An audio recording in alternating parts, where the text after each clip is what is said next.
Welcome everybody to Legendary Tales. Hopefully the desktop audio is it's not good. It's always bad. I think it's this one. Oh, yep, there it is. I hope everyone's having a good week. Or good first part of their week.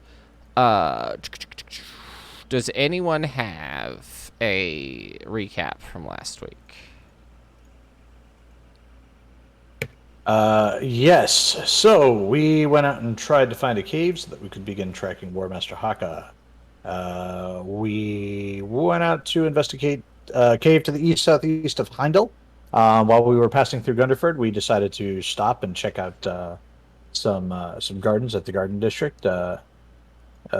Evie spotted a person floating in the water, chained up to a bridge that had a very special flower growing out of them. One that she believes she has a duplicate of or same flower in her backpack. And Rap lifted the guy out of the water, and we learned some interesting things about the Death's Head Lotus, but we declined to tell Lorchik and Vidar about that.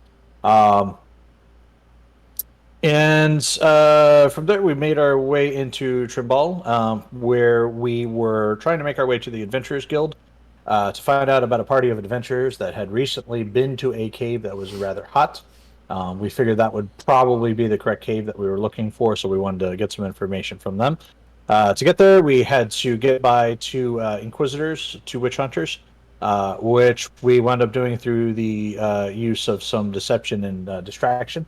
Um, we wound up meeting the adventurers and bringing one of their party along with us, a kobold named Shirk. We basically went to the cave they went to. We were confronted by an obsidian golem that recognized Lurchik as a resident, I guess, or somebody that belonged where we were going, and that led us to a lizard folk village, which was guarded by, um, I think I'm going to say this wrong, a Nebeka soldier Nebecha, guard. yep. Nebeka. Nebeka soldier, which is the giant lizard folk with the snake tail, cobra head forearms. Yep. Same race as War Master Haka. And I believe that's about where we ended. Unless I just totally spaced and didn't write a bunch of other stuff. I think the No. only thing that you didn't mention was the lotus was the death's head lotus. But I feel like that. The flower, yeah, the flower that was growing under the guy's head and the flower that Evie has in her backpack. They are both Death's Head Lotus. Okay. And if you want to know what it actually does, you have to go watch last Yep. week's episode on YouTube, youtube.com/legendary tales, the Yep. legendary tales. Yep. With that, we'll start this session that I have preemptively named The Good, the Bad, and the Dead. So, that being said, welcome everybody to Legendary Tales. So you guys are currently in the town of Adjikis, a lizard man town underground, where it's warm.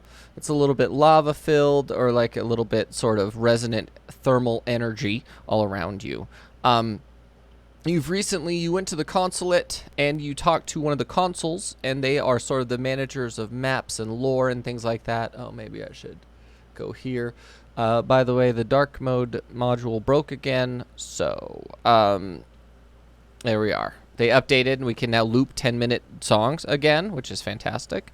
That being said, basically, you go to the consulate, and they inform you that essentially after Nilhund exploded, it rattled the earth so much that a lot of the caves and the maps are no longer valid. The best that they can do is send you in a direction, and if you run into a cave-in or some sort of other issue, that's pretty much what's going to happen, because their maps are no longer valid as a result of cave-ins and terrestrial sort of upheavals and things like that have been happening all over the place. And as a result, there's lots of things that are unusual that have been happening, which is why they have deployed the Nehebka to every from the breeding pools to the local area and the cities that are known. And they've reached there through trials and tribulations and things like that. Like, you could tell immediately that the guy at the door is not really as, like, large as Haka, but he's sort of seems a little bit worn down. That being said, he will point you in the direction that you would like to go, because I assume that you wanted to go to Dahakoan. And in that direction, you would be heading north, directly north of where you are. And traditionally speaking, if you look at the observer account and the map, I got the Delos has gotten me the symbol for the Hodjäger so that we have a more precise picture of where you guys are on the map. And that's why I wanted it. So that I could tell you exactly where you are rather than having a group of icons. And it's like, well, where are we in that group? No, you're right here specifically. And that being said, they want you to head north toward Chelfeld. And a lot of this area, Loershik, now that you've seen maps and you've actually looked at the terrain above ground, you're realizing that a lot of your home is actually underwater. A vast majority of it is deep enough to be underwater. And that being said, there is some assumption of flooding in some of the large caverns and that kind of thing. What are you guys doing?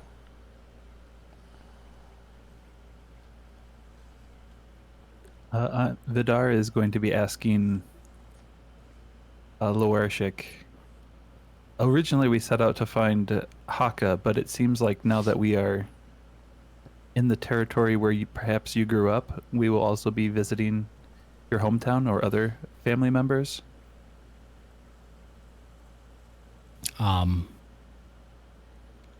We might be able to.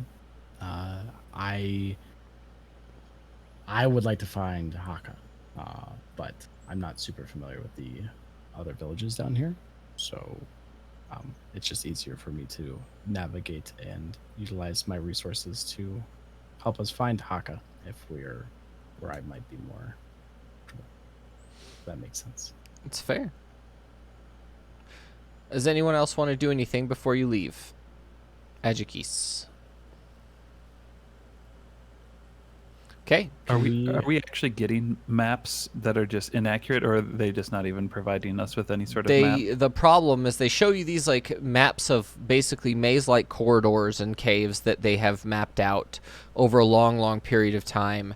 And one of them, the specific one that they show you, is just a huge amount of notes of this is not an option, this is bad, this is filled with creatures, this is filled with spiders, like this one is flooded. It's just literally like a whole mess of notes. So even if they did want to give it to you, you'd have to sit there for a long time trying to decipher which way is the way to go. And what they can do is they can provide you with it's a sort of strange looking compass. It's basically built, it's made from obsidian, and it has a sort of floating bronze arrow on it. And as long as you basically say a power word and set a destination, it will point you in that direction, the general direction of it. But whether or not that area is safe is not necessarily known in that same way. If you get what I mean. That being said, you guys set off into your cave adventure. Loershik, I need you to make a perception check. You specifically, please. Okay. That's for your first few hours of walking. You go and you're going to caves, and the road is paved normally, or in some way, shape, or form smoothed by magic or actual tools, and you're making your way. And you notice that there's a lot of rubble and some of the caved-in areas. You're able to squeeze through a lot of stuff, but it doesn't take much effort to do so. And over the first few hours, you make very little progress to where you need to go. Will you make another perception check for me, Loershik, please? At this point, you realize that you feel as if you've been followed. Slightly. Callum has also been there for the majority of it. He's just been walking alongside you or in front of you, just checking stuff out. But momentarily he stops and he turns around and he looks at you, and you both sort of have this look of, yeah, I felt it too. Like, what the fuck is that? You get what I mean?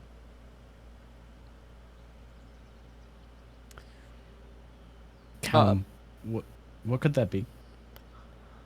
I've never been underground, so I don't know. I've never been this far. Like, I've been underground before, but because I fell. But it's mostly in ruins and things like that. But I don't know what we're doing here. Well, I understand the concept of what we're doing. But I don't know what it could be, but I felt it. It wasn't something I heard. It was something I felt. Do you get what I mean? Like, Yeah. there's loads of noises, obviously. There's things, there's stones falling, there's like us walking, there's all sorts of things happening. But it's something I felt exactly. Right? Felt, but not physically. Yes. Very much so. Especially being like a spirit. It sort of felt similar to me. Yeah. I felt it too.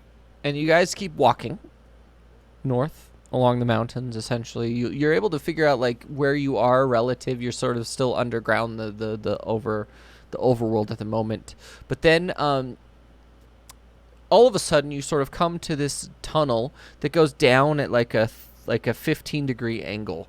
It's not a super steep slope, but it's steep enough that it would, if you started like rolling down, you probably wouldn't be able to stop yourself rolling. It's not treacherous and deadly. It's just it would be hard to stop you if you fell. And it goes for a long time. What are you doing?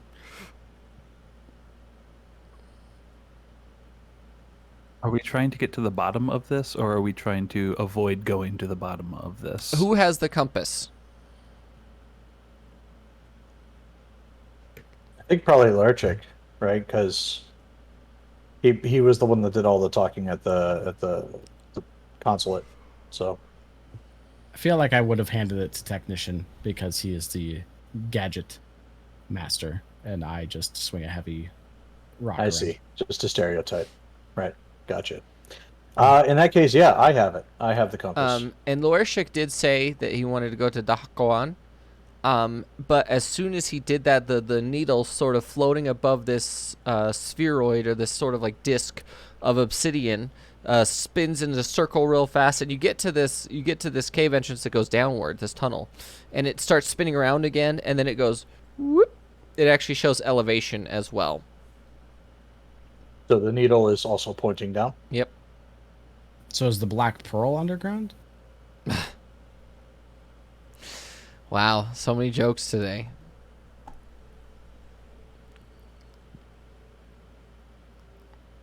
The compass indicates that we should follow this tunnel down. And Shirk is also there. He just is sort of like on Lorishik's shoulder, just taking in everything that he can.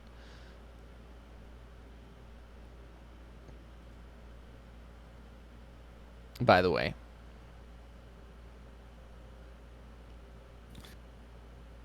I assume I'm handling this terrain just fine. Oh, yeah. I'm a badass. Oh, yeah. You're used to it. Everyone seems quite apprehensive about following this tunnel further down. Would you prefer we turn back? What are you scared of? I'm not. I'm saying what the compass told us. I said we should follow this tunnel down. That's what the compass says. Everybody said nothing. Oh. I just assumed that was direction. And I just keep walking down the tunnel. Gonna keep following Lurchik. Okay. You guys make your way down.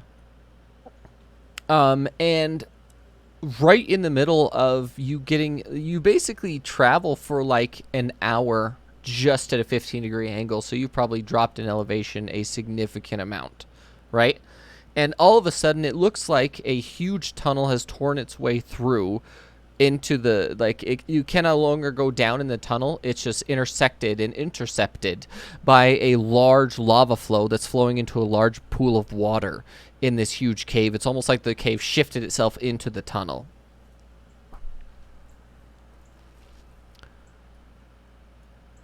And you sort of come out into this scene.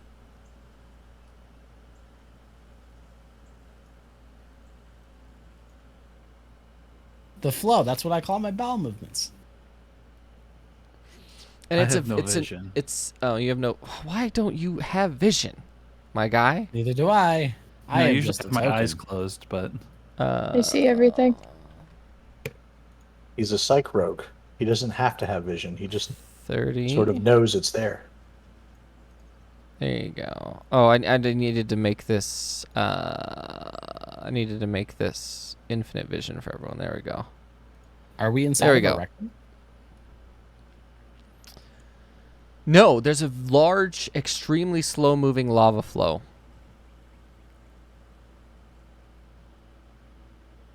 I need all of you to make a perception check, please.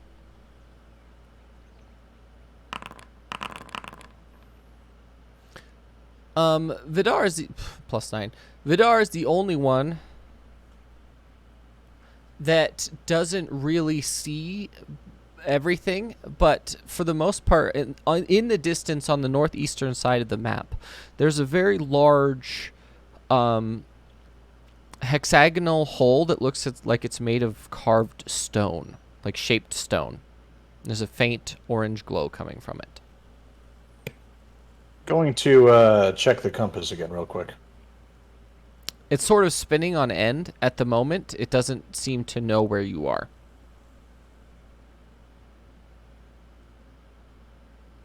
The compass does not say where we should go, but if we are to continue, it seems that we should cross. It might be worth going into that stone archway. It appears to be crafted or manufactured, as opposed to just being created by happenstance. For example, this path with the lava and the water. Loershik, all at once you feel an immense presence of sort of comfort wash over you. And the rest of you don't really feel that way, but you feel a sort of heat emanating from, not necessarily from the lava, but all around you. And it's not just, it is a comforting heat, but for Loershik, it feels very, very, very, very nice. It feels like amazing, like you're home almost all at once. And from underneath the lava appears an ethereal variation of this creature. A huge serpent begins to emerge from underneath the lava flow. Almost ghostly in nature, but it has a sort of like orange glow to it. Orange, like a peach color. And Did I recognize the serpent? you know exactly what this is. You have never seen one. You heard they existed, but you've never interacted with before. Do you want to explain, or would you like me to explain? I'll let you explain. So for the lizard men, the lizard folk that live underground, this is actually, Technician might know what this is because of his sort of adventures. It might be like a sort of, it's gonna be okay. Sure, you've heard the term Narfir, and it's a sort of like a friendly spirit, friendly spiritual guide, specifically for this race of lizard folk that live underground. At one point in the world, there's so many rumors about history of this world that you're not really sure what's what. But in this specific case, the Narfir are a sort of spiritual guide of a dead race that moved the lizard folk underground when the world froze. No one knows when that was, but it's sort of like the idea that they are spiritual guides for the lizard folk that live underground. And Loershik, you know that you've never seen one of these, even though loads of people that you know that you knew when you were growing up, and loads of everybody else knew and interacted with at least one that you heard of. So that made you sort of like, what is it called? A doubting Thomas when it comes to the fact that they've ever existed, because you've never seen one. So why would you do that? And it sort of floats out, and the thing is huge. It's probably between 20 and 25 feet long, and it sort of floats up directly up to Loershik, and it just sort of sways in front of you. Hello. Greetings. It's nice to finally got a chance to meet one of you, I started to believe that you didn't exist. We exist to guide. The Hakoan has put up wards to prevent the Narfedan from entering. So, as a result, the wards prevented us from interceding as well. All of the dead are not allowed in the Hakoan. The Narferdon? The Narfedan. You've heard rumors about them, yes? Yeah, but there's how could they get in? They've been sealed away. The moving of Earth has unsealed them. And you have arrived at the precipice. And as he says this, you hear a rattling of bones coming from that sort of hexagonal entrance in the distance. It's very fucking loud. Was that conversation in Draconic or Common? It was in Draconic. As he says that, Shirk immediately jumps off of your shoulder and runs back into like the grated cave. He just says, "Fuck it, I'm out." Lorchik, what does he say? Is he friendly? Oh, he's friendly. He's presumably here to help us. But it looks like we might be able to help them. What was your name? My name is Istanir. Ystanir. I'll put it in. Istanir, can we be of help in any way? Keeping them out? Can we Seal the way. Seal it. And it will help us re-emerge. Is it? I point to the hexagonal entrance. Is it just that one that you need sealed? It is. And he sort of starts slithering over to you, like back closer to you guys, and then immediately resubmerges underneath. And at that same time, you guys see an absolute insane amount of sort of ethereal skeletons start flowing, like spirits flowing from the entrance of that sort of strange shaped rock. And I need you all to put yourselves in combat, please, because this is what materializes in front of you.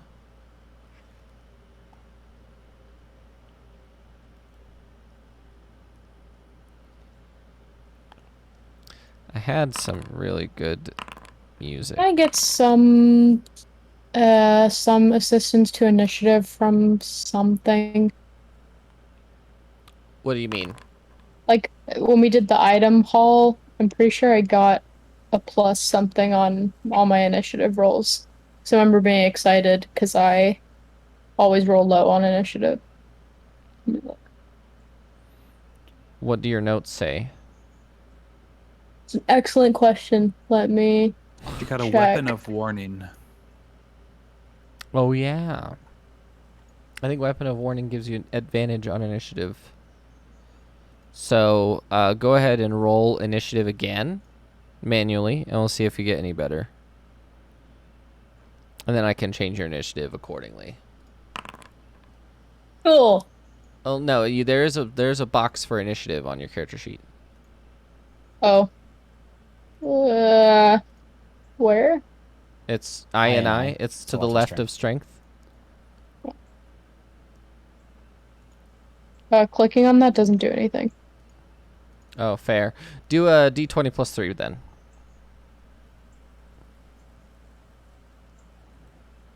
Got it. It doesn't do anything if you've already rolled. Fair. let me see if it's a thing that I can add to your character sheet real quick. D&D Beyond items. If you just undo her initial initiative roll, she'll be able to click it again. Did anybody but else if it's see that worse- she got 4 twice in a row?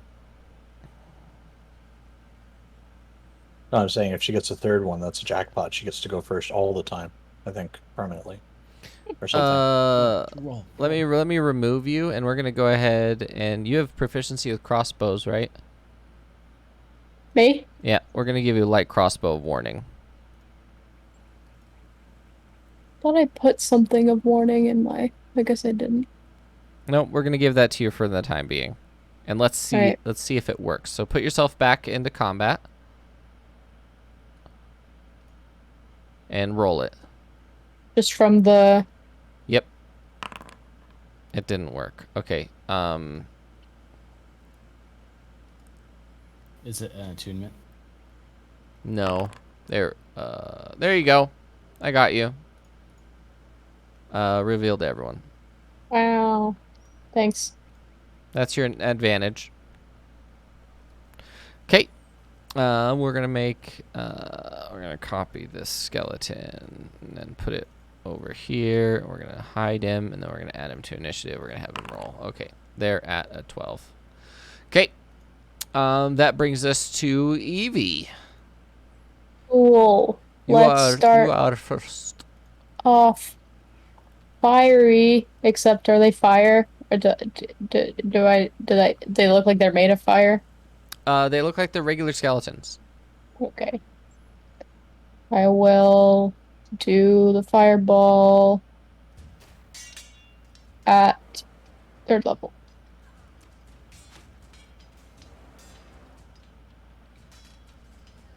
Okay. Go ahead and place a template.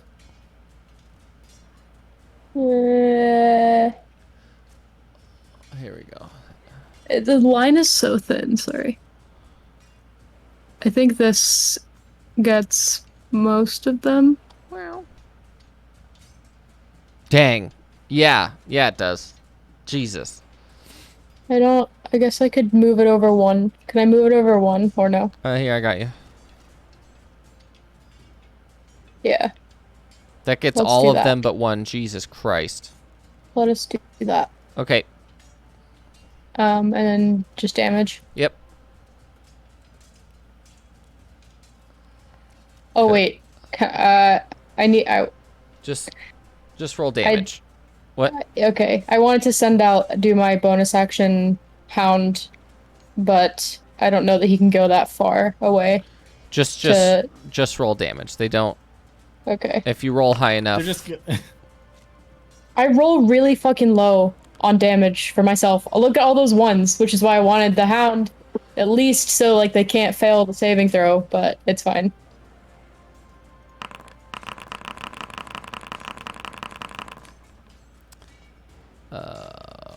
One, 2, 3, 4, 5, 6, 7, 8, 9, 10, 11 of them die.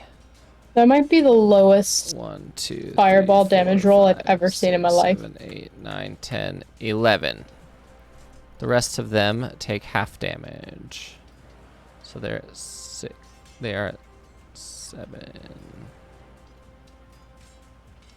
I rolled 5 1s, a 2, and 2 3s. You rolled. D6s. You rolled terribly.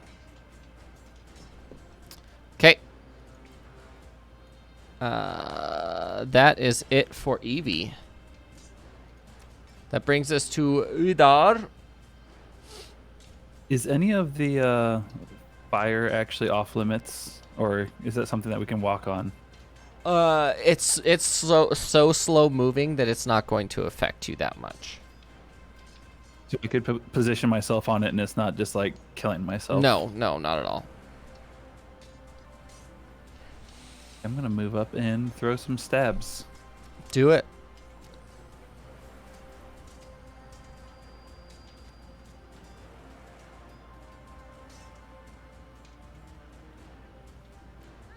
Say 45. Oh, I can just throw some stabs without moving. Okay. I think that I'm gonna throw some stabs at this guy to start off with.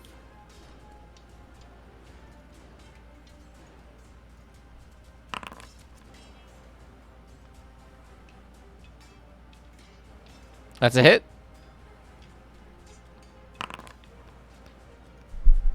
That guy explodes in a pile of dust, in a poof of dust. Poof.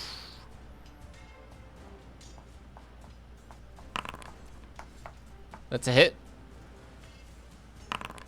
That one also explodes in a poof of dust.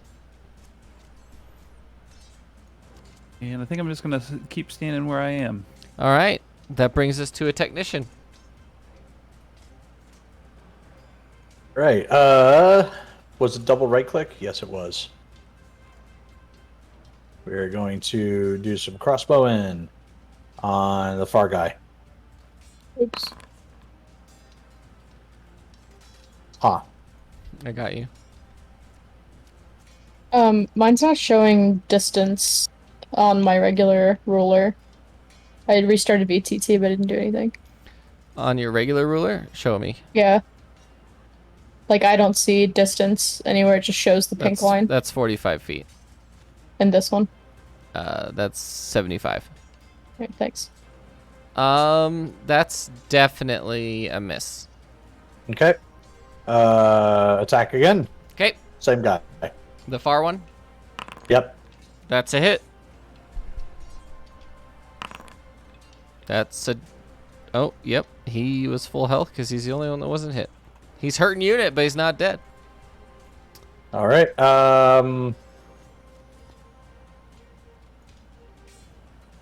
Yeah, I am. Give me 1 second here, because we're not gonna send defender over there.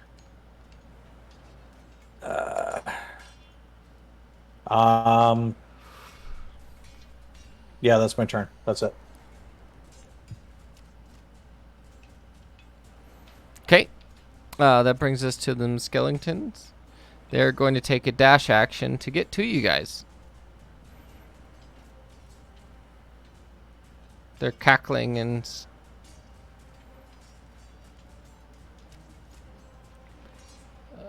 45. Whoa, whoa. Oh, my screen's all over the place. 60. Damn it. Boop. That brings us to Loershik. I pull out my wizard hat and robe. Okay.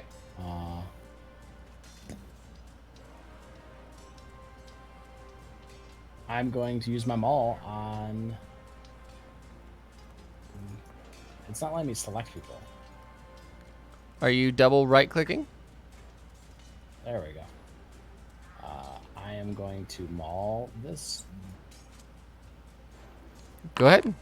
That's a hit. I don't see the right one. It's the left one. The left one. Yeah. And now the right one, I'm going to... I get a second attack, right? You absolutely do.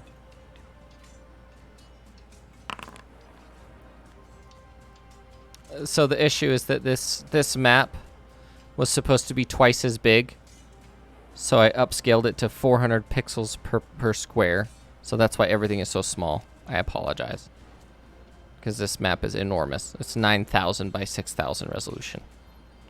That's it. Did my attack hit at 16? It did? Okay. And then I assume I can move forward more and do an action search if I want to. Nah, I'm not going to. I'm going to give the other skeletons the finger. Okay. Evie. Oh, is a bite... Oh, yeah, never mind. Yeah, go ahead.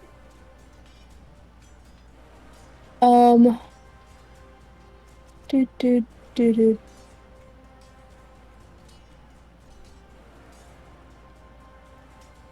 I'm gonna Chaos Bolt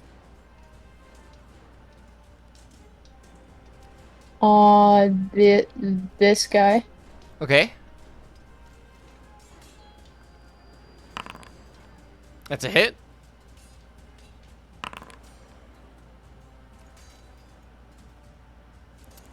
It's either cold or force damage. Well, force. That's a dead boy. Which one?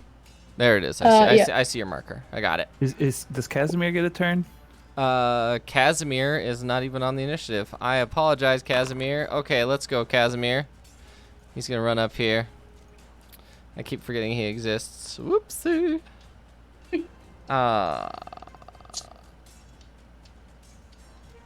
He's not even We gonna need rage. Goofy to come and play Casper for us.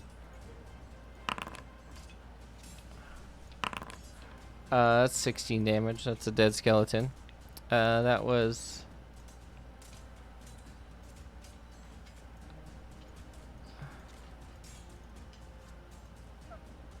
Does he have the attention span for that? I mean, it's barbarian, Goofy. rage, attack, triple attack, and then cheeky breaky, right? So, pretty sure he can do it. I think he could, but I don't know if he'd want to. All right. And with that, the skeletons are sort of clear, and you see a sort of like really interesting glow coming from inside the cave. We need to seal that cave as quickly and efficiently as we possibly can. Should we not investigate what is glowing inside the cave? Didn't the big dragon say to just close it up? I don't think that you knew what the dragon said in Draconic.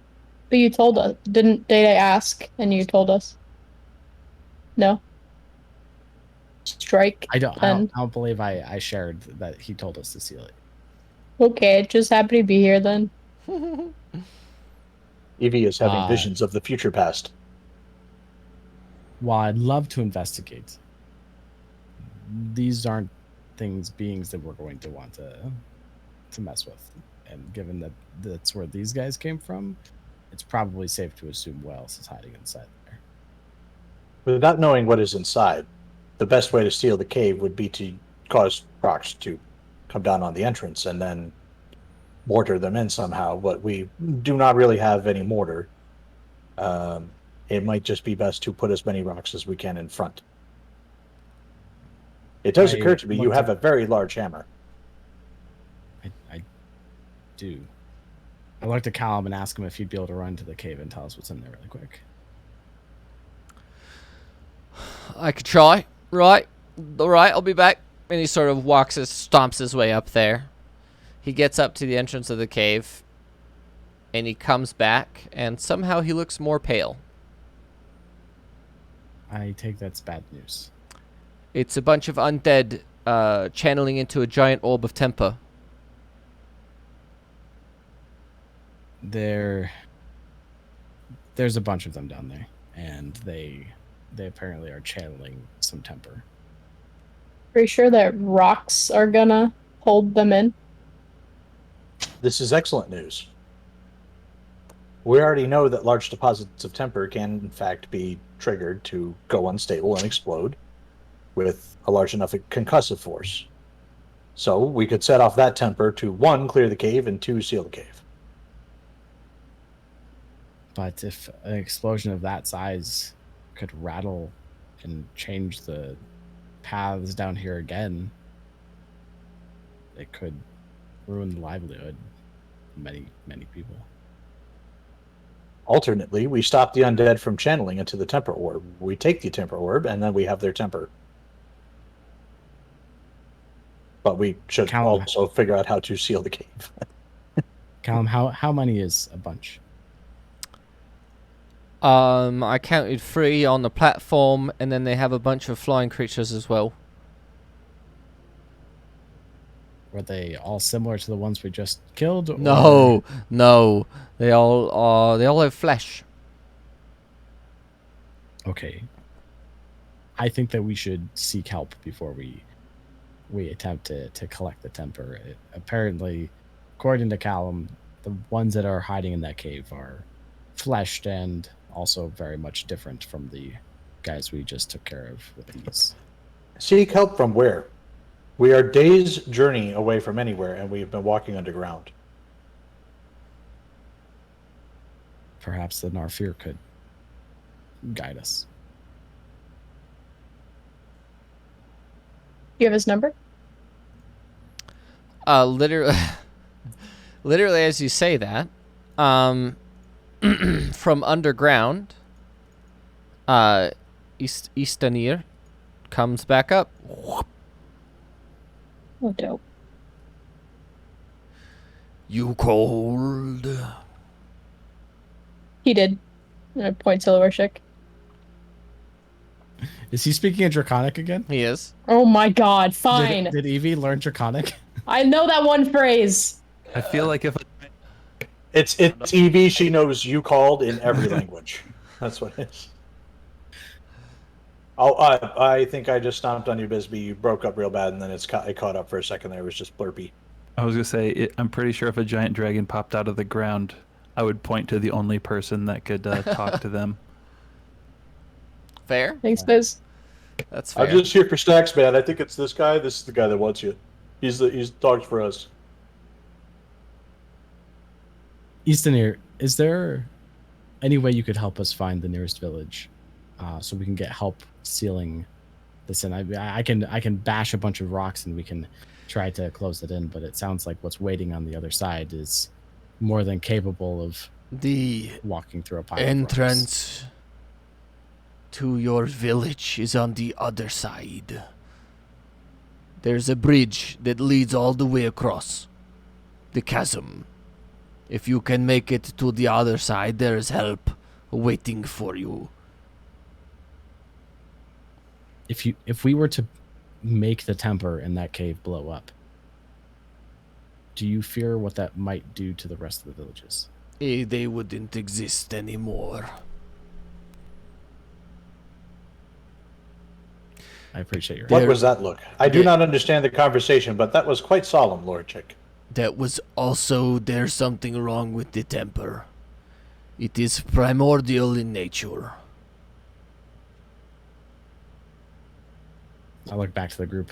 Apparently the temper in the cave is primordial, and if we were to blow it up, all of the villages down here would cease to exist. Ah, I have a quick meta lore question. Okay. In the vision that we had back with the best girl of Callum, there was undead crawling out from underneath rocks. Were they temper rocks like this one? They were. So Callum would have recognized it, and that would be why he came back so... Yes, that he knows exactly what it is. That this is actually an eye. This is one of the meteors that fell when temper was first introduced into the world. Well, we can cross. Can I see the bridge that he's referring to from here? You see a sort of entrance, and there's an orange glow behind it, and you can't really see it from here because it's elevated a little bit above you. If you were to get closer, you could look inside and see a little bit more. And this is separate from the cave entrance. It's in the cave entrance. So the bridge to get to my home is inside the cave. Yep. Okay. Apparently, the only way to get to Dahakoan is to go across a giant bridge that happens to be inside of the cave. Inside the cave, we're supposed to seal? Yep. if the objective of sealing the cave is in fact to stop the undead from reaching Dahakoan, then would not removing the bridge be a more effective way? I mean, if they have flying creatures, according to Callum, bridges No. don't do much. I understand. You have been talking to Callum. Yeah. Sorry. I know that you can't see him, but Or hear him. unfortunately, it's kind of like I can't get rid of him. Not that I want to, Callum. I know what's going on, mate. I have an idea. We could use bait to attract the what is that sound? Yeah, spaceship. It's, Defender has indigestion. Don't worry about it. It's fine. Got it. We could use bait to lure them out and sneak by. Shirk. Didn't you book it earlier? Don't look at me back here. I'm not doing nothing. I'm not doing it. Nope. I can hear the Sure, conversation. I heard the whole thing. I can speak Draconic. Don't. No. Negative. No. You wanted to help, though, Nope. right? Nope. I want to help you get where you need to go, but it doesn't mean I'm fucking fighting. Hey, Shirk, Do what you if think- what if I turn you into something much bigger? Would you do it then? Or much smaller. If we can send Shirk to Dahakoan, Did Shirk just face? He did. He's like, what are we talking Go about? on.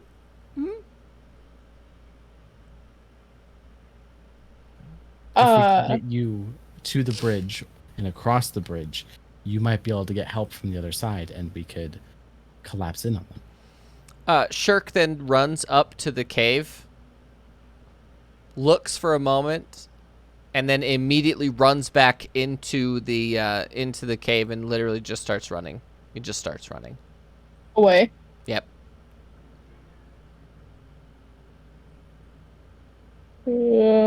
Shirk, return. We talked about this. You must be brave to be an adventurer. Nope. Shirk. Shirk, be brave. Be Nope. best. Be Nope. best, Shirk. Nope. Be best. Nope. Be best. Nope. He's like sort of yelling down. My mentoring is ineffective. We could potentially camp here, and we can send a message back to the warbands and let them know that we've found a primordial source of temper that might be of great interest to them, and they might send help. I know you are a fan of sleep, but camping next to where skeletons come from will not result in very good sleep. In the cave somewhere, not next to a giant lake of lava. If Evie were to polymorph one of us into, say, a bat, would we be able to fly? Or would we still have to go through the cave to get to the entrance of the bridge? There's no other way around. That is just like There's no way chasm. around. But we can't see the chasm from here. We have to go through the cave to even see it. Yep.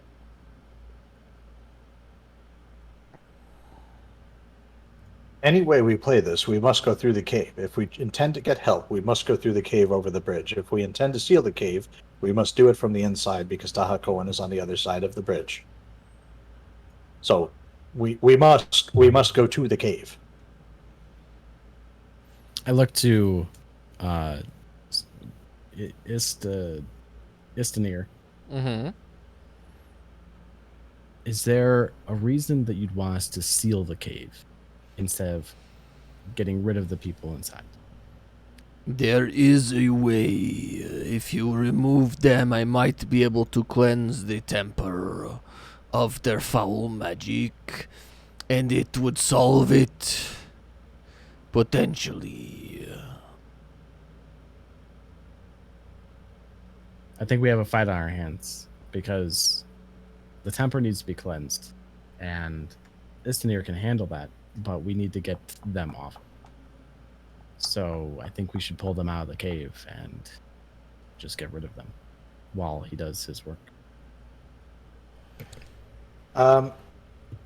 Devin, how wide is the entrance of that cave? 10 feet. So okay. The entrance of this cave is quite small. If we can draw them out, if we can goad them into trying to leave the cave, this represents a hot gate. A hot cake? A hot gate. Cakes? I like Not pancakes. food. Not food. A hot gate. A choke. Oh. Oh, okay. Do you have something you can use to take advantage of the choke? Well, us. Oh. Okay. Are you kidding me? Okay. Aren't you're the samurai? Don't you have like battle tactics? Isn't that one of the things fighters have? Pretty sure.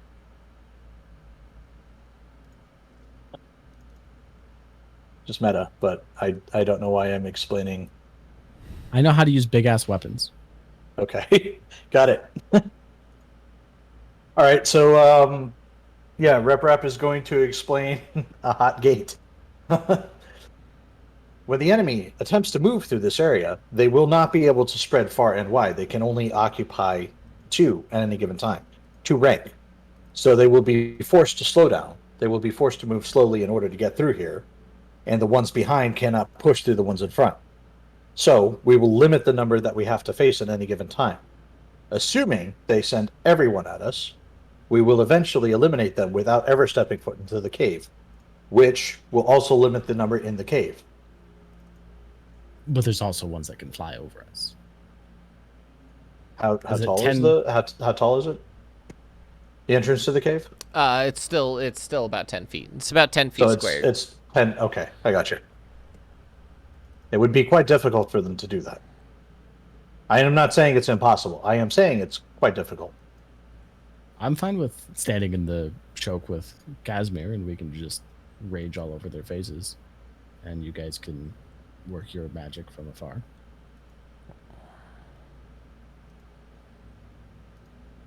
We just need to lure them out.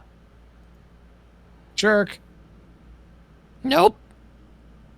But just run Nope. in, get their attention, Nope. and then you can run behind me, and I'll Nope. protect you. Nope. Fine, I'll do it. No, you should be in the choke. I'll run in. Casimir will stand at the part of the choke. I'll get their attention, and I'll run back and beat Casimir, and block the choke that way. You know, Shirk is not our only pet. We also have Defender and Kindle. Kindle poofs away into its safe dimension. We Could do also Defender have a fit bag of between you and tricks. Casimir? Say again? We do also have a bag of tricks. I may literally cry havoc and let slip the dogs of war, or giant hyena, or ape. Wouldn't you have to think that be down there to drop it there, though? I would have Like- to be within throwing distance. We just Can you need to get ask their Defender? attention.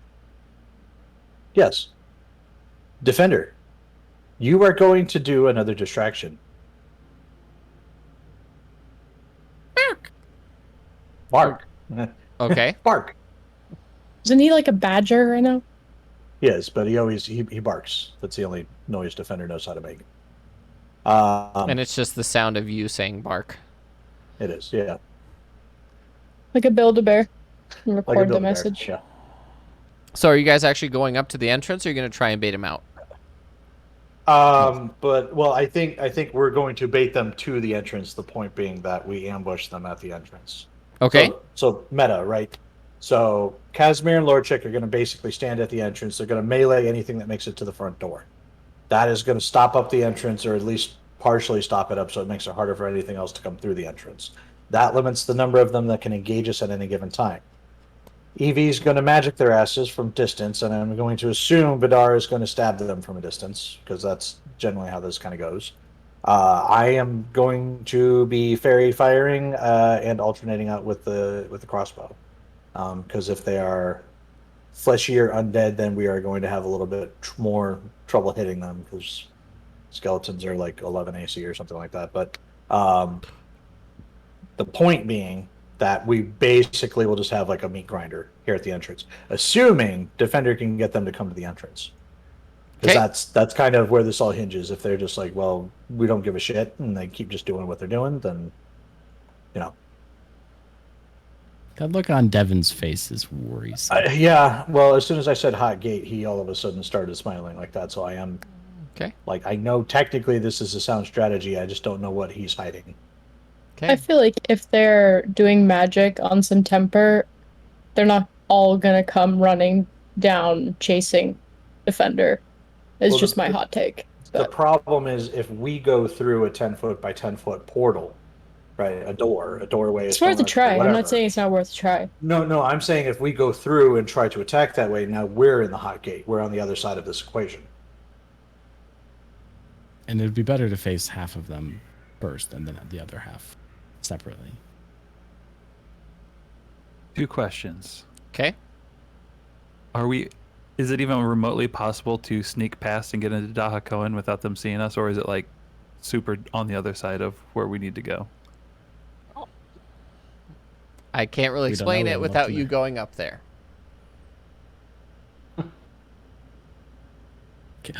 Can you see through technician? Can you see through Defender's eyes like a camera? No, but I can. Your familiar can?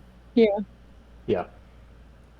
We're not sending the cat. If Kindle can just poof away at any time, and will always reappear, can never actually die. Oh. You could Kindle send can help you save could the you world. could send Kendall in to see what the situation is if you'd like. Why are you making that face? If you I want prefer to send Kendall. You could send Kendall too, but we didn't bring him in with this party. He's still back at the Adventurers Guild. He's knee deep in whores and beer. So my follow-up question, I guess, is along the same lines. I was going to ask if that's even feasible for, depending on the shape of the doorway, for us to actually attack. Like, if we were on the other side of this hot gate, if Casimir and Lowershik were charging in, if we'd be able to attack from outside, or if we would be stuck. Well, we need to know how far in there, right? Because that's Okay. it's just range. Got freaking kitten is back, Okay. and I'm going to put her on the ground and say, I need you to run down this cave as stealthily as possible. Turn your flames down to low. Okay. And I'm gonna Tell me look through you. Tell me if you can see this. Yep.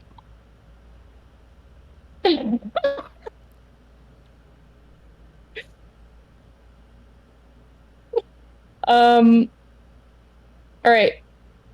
So, hang on. Where's my measurement tool?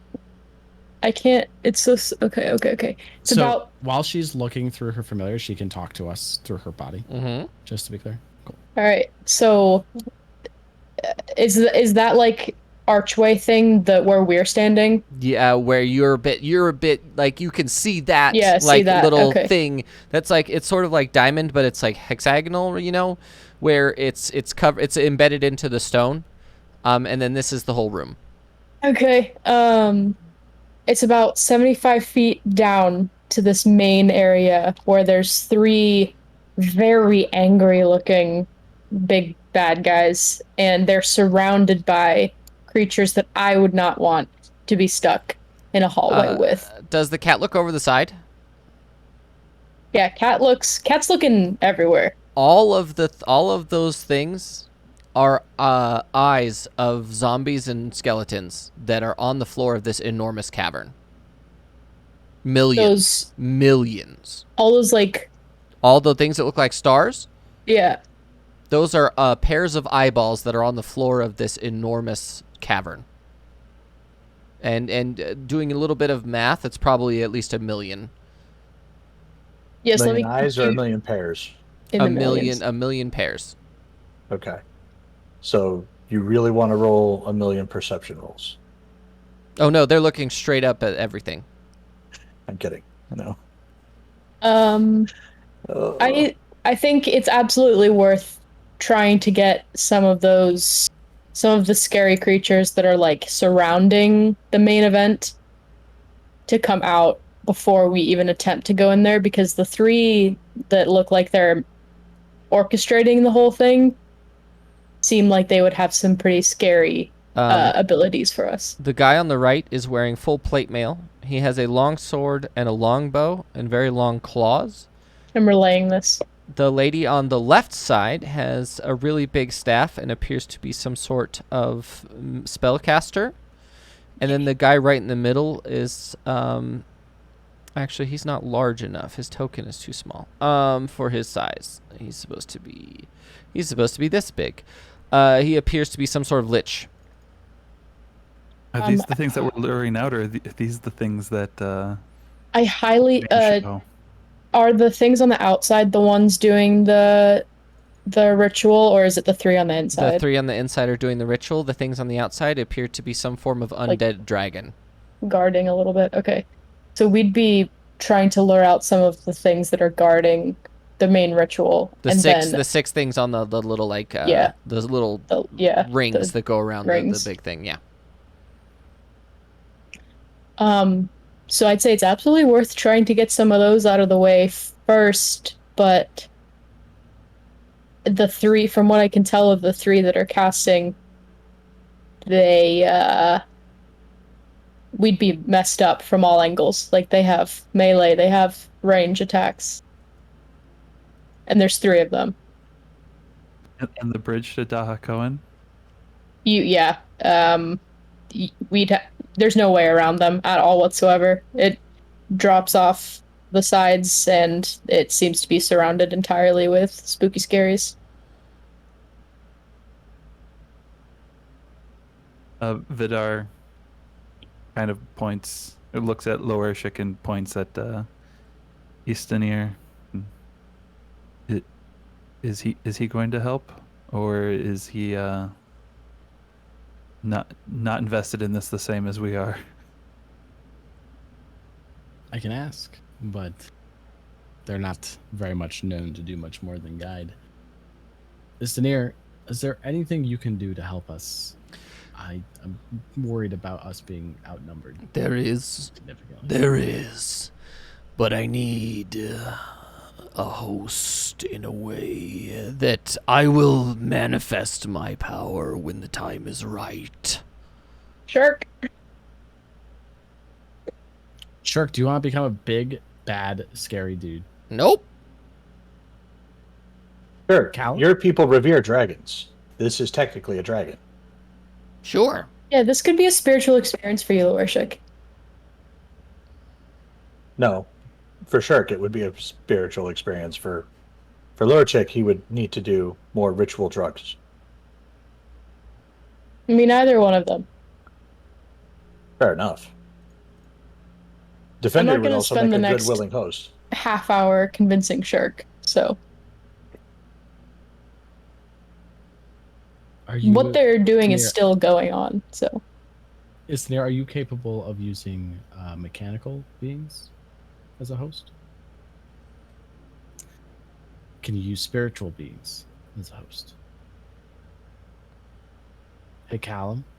swear to God, we lose Callum again. I know. I know what's going on. He and I have talked. You've talked. We've talked. Is this watermelons?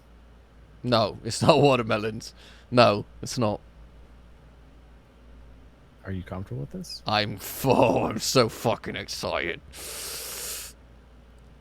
You have to promise me we're not going to lose you. I can't promise nothing. Can you at least lie to me and promise? I promise. Thanks, Callum. All right, everyone. I don't like this exposition. Istanir is going to use Callum as a host, and we're going to see where that gets us. Any opposition to this? I'm gonna bring. I keep wanting to call her Lytton. Kindle back. Okay. I guess Callum is probably a better host than Shirk anyway. I say that in the same way that it sounds like my dad is disappointed in me. I'm disappointed in Shirk. Yeah, I guess I overestimated Shirk. Say that louder. I say that with a booming, loud, deep voice. Shirk, you are not being brave. Fair. I'll try. He sort of You walks should out at least observe. He You sort should of at walks least out observe so you can learn how to with be his brave, bone Shirk. spear, and he's like behind you, and he's like, you can clearly tell he's shaking and sweating. He doesn't want to be here anymore. I get down on a knee and I look to Shirk and say, Istanir can become part of you and guide you the same way he guides other lizards. You can literally be a hero to all lizard folk. I'll try, okay? I'll try it. Just let's go. I looked at Istanir and looked for some approval. He just sort of With his little tiny hands on his giant dragon body. Yep. Okay. All right. Let's do this. okay. Here we go. Here we go. Pretty good.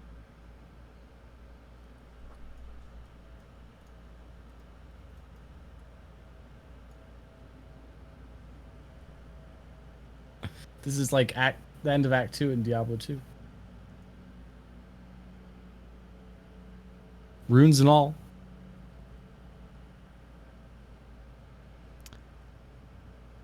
And I think at this point, what we're going to do is we're going to go on our 15-minute break before the combat starts. We might go a little bit long today because this could be a long fight. I'm just letting you know. Okay? This is a little bit of a warning. What we're going to do is we're going to go on our 15-minute break. We'll see you guys in 15 minutes. Everybody get ready for combat. Get excited because this is shit's about to go down. We'll see you in 15 minutes. Bye.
I better turn back on the camera. Where'd you Well- get ice cream? Oh, we're starting. Welcome back to Legendary Tales, everybody. All right. Let's do this. Let's switch the music up. We're going to go with Dark Matter. I wanted to hear Disembodied Spirit, so I wanted to try that one.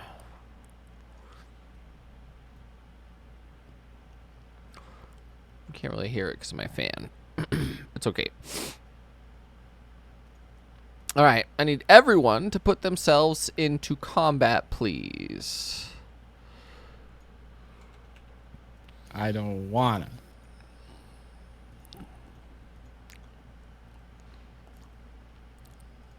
What the For my heck? initiative, do I just roll 1 and then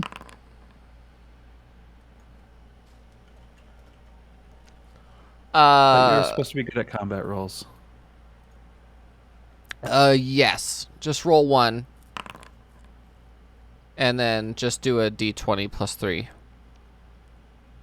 Will Casimir be joining us for this combat? He will. Oh, come on. Why are these broken? The scale's fixed on this one. Yay. It is. It's actually correct this time. These runes and this art makes me want to redo my entire stream to be runic. Why? It's just dope. All right. You need to redo your Path of Exile hideout to look like this. Apparently my... Easy. I'll do it. I might actually do that too. Okay, let's update that I'm already one. using the Celestial hideout, but I kind of have everything as just like a bunch of connected carpets that's connected to one of those giant pumps you see in Act 3 in the Tower of God. And so the story I like to tell is it's just a very sophisticated flying carpet. That's the entire hideout. It's large enough to have a small patch of grass with a camp and a smoking tent, but it's just a flying carpet. All right. Wow, Um, that's a 23. I need to yes. update 2, 3. Update. There you go. Okay. You That brings us to Evie. You are the first one. Oh, Casimir. Lol. There we go. Casimir's after you. He's in, Okay. boys. Watch out, everybody. Casimir's playing. Okay. I guess I will just see how it goes by hitting one of them and see what they do. So I'll cast magic missile at first level. On this guy. And my sushi is here. 1 second. Okay. Do this and this and this. Do I do Okay. it 2 more times? Yep.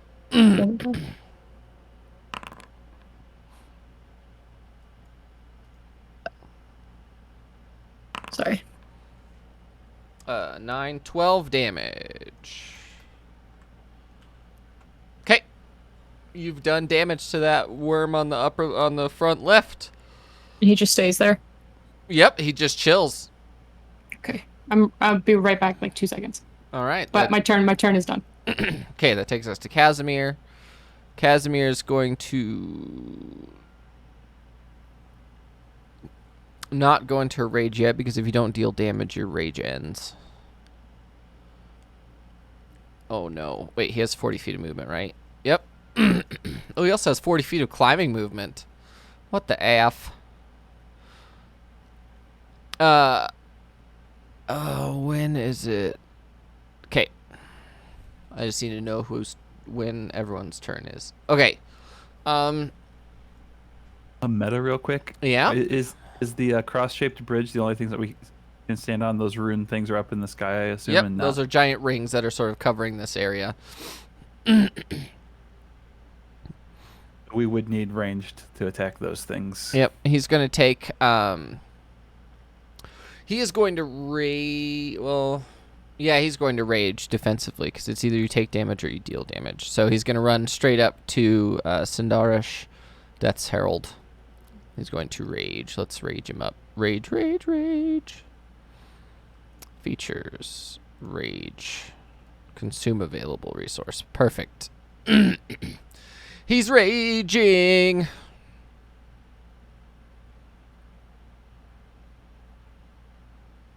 Okay. That's all he can do because he's dashing. And his bonus action was raging. That brings us to Technician. What are you doing? Okay.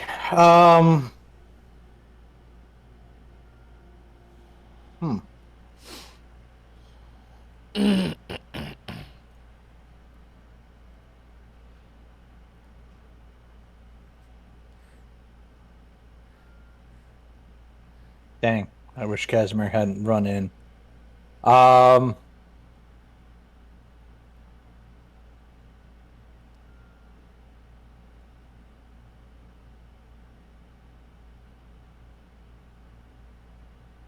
Okay. Here's what we're gonna do.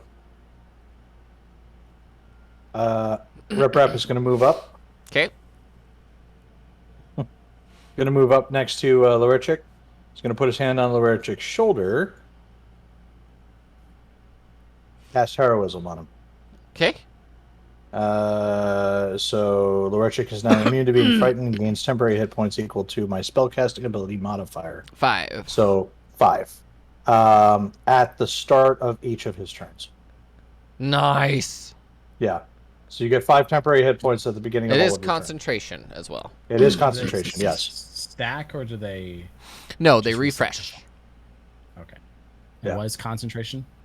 It If he means I casts, have to I avoid can- taking damage, but yeah. if he has another concentration spell, it breaks it.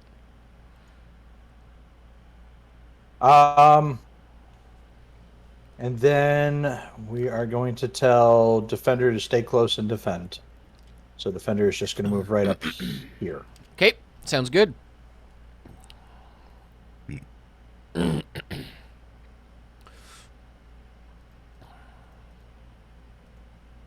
Sounds great.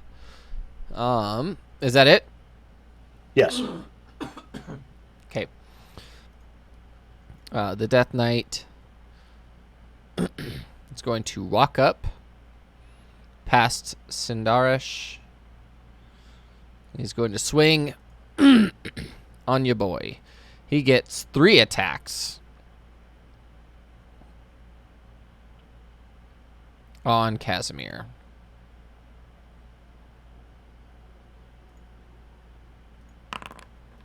That's a hit. That's a hit, and that's a miss.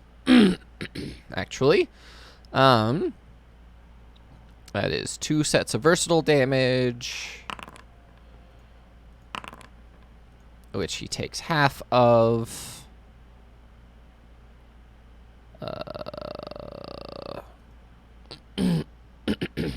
Okay. Perfect. Okay. The Death Knight walks up to him, starts wailing on Casimir. Aerith's turn.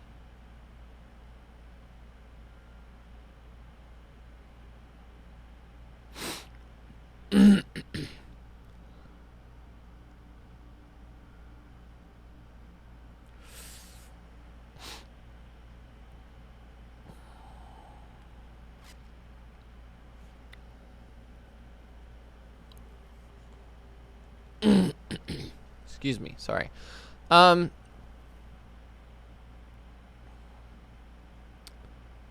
She's going to cast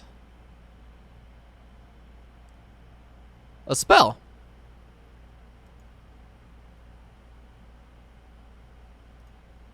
Actually, what does she have?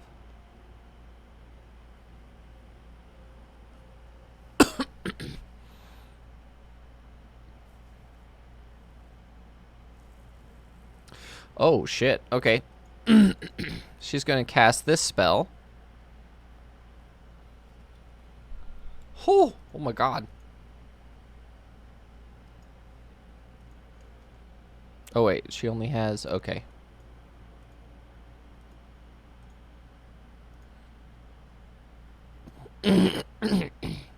Okay, that's fine. So she takes her sword. She goes, and it starts glowing. And then she's going to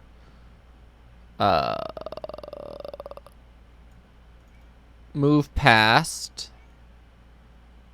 She's going to move to the edge of Casimir and just sit there. She's not going to attack him. She's going to hold her action for the time being. That brings us to Vidar. Vidar is going to move forward a little bit to get into range and then start stabbing people. I think that's close enough to stab, right? Of course, Yeah. it's close enough to stab. Yep. Well, I'm gonna stab this ugly guy. The Death Knight. Yes. Okay. This is such a stabbable sounding word. I know, right? I get it. I guess I should have asked if I got advantage on that before I rolled, but yeah. He knows, well, no, but you do get sneak attack damage because he is next to a friendly. Damage roll. I assume 24 hits. Oh, yeah. Yeah.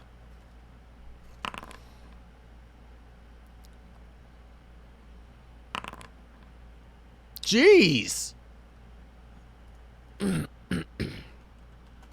Okay. Against the same guy? That's a hit. Yep.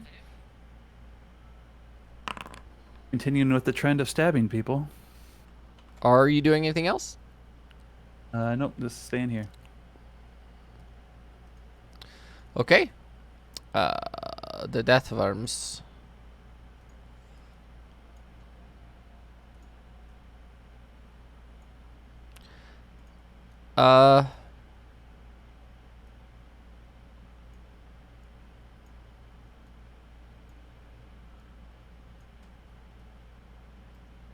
They're all flying, by the way. They are.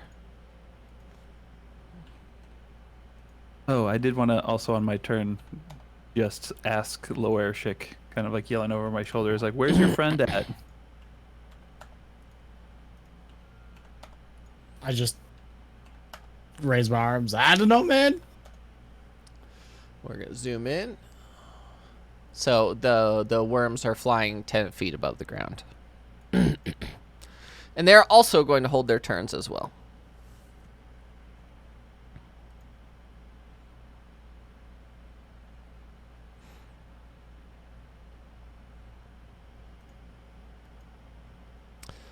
That brings us to Sindarash and Loershik. Loershik. Go ahead and take your turn. She has a higher dex roll, doesn't What's your dexterity? 16. So that's exactly the same. So we're taking our turns at the same time. Oh, fun. I'm gonna move to there. Max move feet I have. And I am going to take out my bow. Because I can't smack someone 10 feet in the air, right? Your 6'4" and your maul is 5 feet long. So could I hit them? I mean, I'm no big city mall salesman, but I'm going to say your maul can reach up to 11 feet, probably.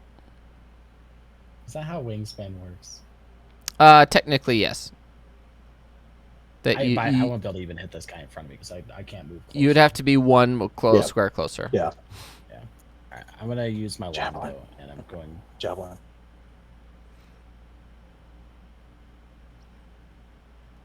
I'm going to use my javelin to attack this guy that I have selected. And I missed. And I missed.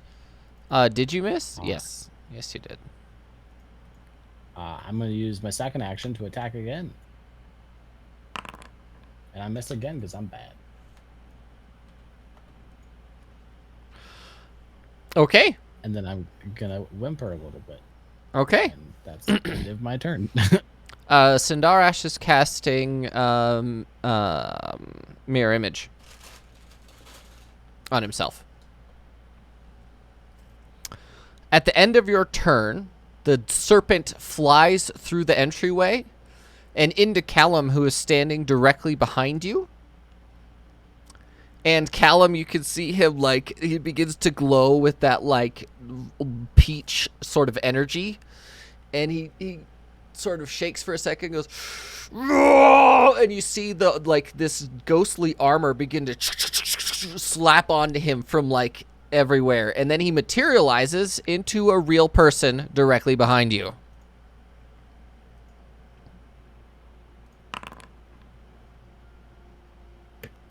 Hello. Not now, Rip Rap. He has a spear and a shield, and he's wearing full plate mail.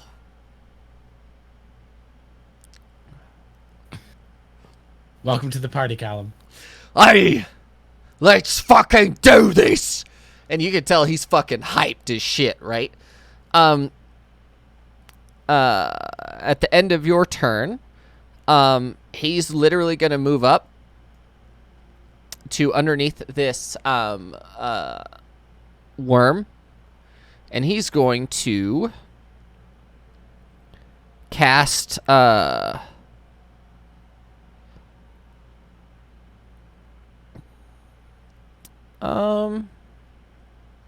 where is it? I'm dying, it's fine.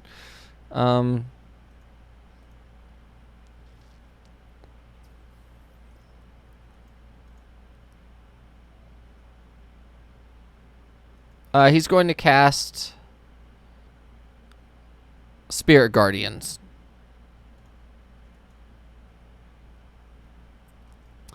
And that is a distance of 15 feet. So he has these, like, he basically roars. He goes, let's fucking do this. And literally, like, all of those people that were surrounding him before, when you saw him, like, in the vision of him dying, they all sort of, like, reappear with their spears behind him with shields, and they just start stabbing at all the creatures around him. These three need to make wisdom saving throws. Their disadvantage because they are undead. They all fail. And they take double damage from Radiant. Him appearing, they all immediately burn to ash as soon as he casts Spirit Guardians. And that was 10 feet of his 50 feet of movement. So he just marches straight up to this chick. She's going to use her action that she saved to attempt to slap the boy. Attempting being the key word. She gets 2 fist attack and 2 attacks with her longsword. Nope. And nope. And you could tell that she's trying so hard, but his plate mail is just deflecting everything. Oh, that's a hit. Yep. So she hit him once.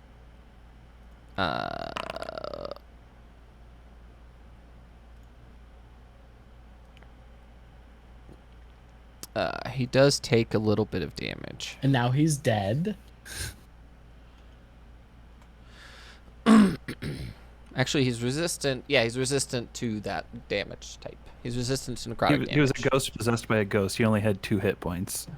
Not quite, but okay. And then they're both going to need to make wisdom saving throws. Actually, all 3 of these are going to need to make death saving or wisdom saving throws. They're disadvantaged because they're undead. Okay, so the Death Knight succeeds. Aerith and the Death Worm do not. So the Death Worm immediately burns up. He takes double damage from that. And you could tell that the ghosts, like his spirits that are around him, are just stabbing and, like, just going ham on everything.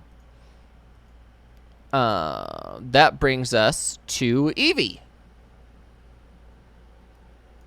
Okay. I'm going to do another Chaos Bolt at this chick. Okay.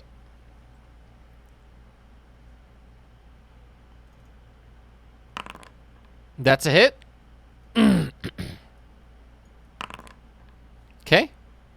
So, sorry, I messed this up every time. It's one for Chaos Bolt and 3 for Magic Missile, right? Yes, it's just one Okay. damage roll. Unless I like rolled 2 of the same. What damage type? It did. I don't know, like Seven type. or 4 psychic or force damage. Uh, Probably force. You want to do force damage? Yeah, I don't like understand types in D&D at the moment, so. So damage types are just like damage types in Pokemon. But There are specific creatures that are weak to specific damage types, and then there are creatures that are straight up immune or resistant to other types of damage. you don't know until you hit them or something. Like, how do you tell? You have to know, your character would have to know about that creature to begin with. And undead are all over the place. Generally speaking, undead are either immune or resistant to necrotic damage because it's sort of death energy, you know? Mhm. But generally speaking, it just depends on the specific creature. Some of them are immune to almost everything. There are golems that can't be damaged except by psychic damage. So but those are generally Okay. really, really powerful. So it just depends on each individual creature's relative to that. So Okay. I guess I'll just go with force. okay, you did force damage, and it does 13. Okay, perfect. Anything else? Or are you just chilling back there? um, they all have disadvantage on wisdom saving throws already. Specifically against radiant damage. Oh, okay. I'll send out this guy. Um, and put him like here. I can't point, but like see my cursor next to her. Is In like the there... it can go diagonal to Callum's because I think he's a 4 tile, and he needs initiative as well. So you want him like over here? Yeah, and his target can be the The Death Knight? Or the yeah. Lich? Is the Lich the one with the purple eyes? Yep. Yeah, the one with the purple eyes. Okay, so it gives him disadvantage on his shit? Yeah. Okay, good. So are we not actually on a bridge, like, or in a cave that's like, just like a The Bridge over Hound a of chasm? the Hound of Ill Omen is an ethereal creature, got it? Okay. and it's like a ghost essentially. It's not specifically affected by. Oh yeah, it has its own. It has its own thing. Hound of Ill Omen. Still haven't added that creature for you yet, but we'll figure that out. I promise I will do it. Okay, I Okay. promise. I promise I will do it. Let's add an initiative tracker to this guy. He goes way late in the thing, but that's fine. While Hound is within 5 feet of the target has disadvantage, so it's only the target. Okay. Good. Great.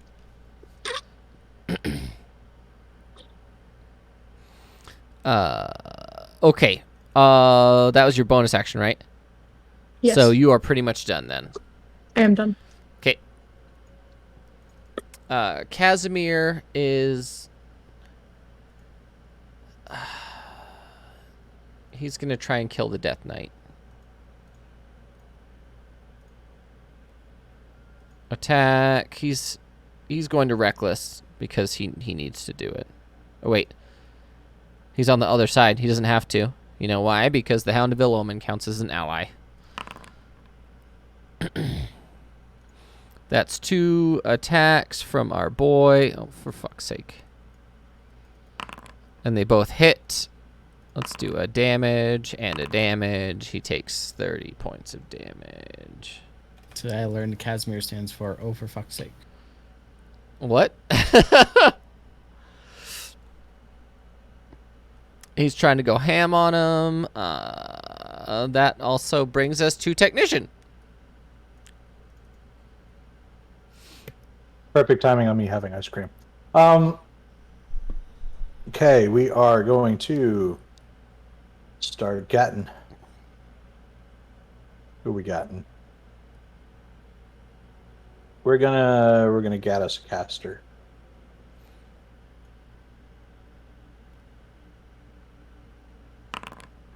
Who are you aiming at? Aerith. Okay. Aerith. That hits. Okay.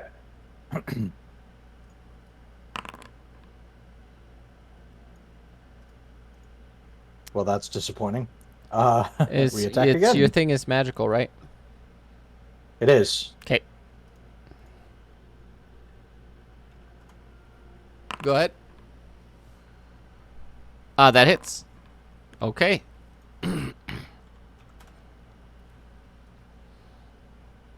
And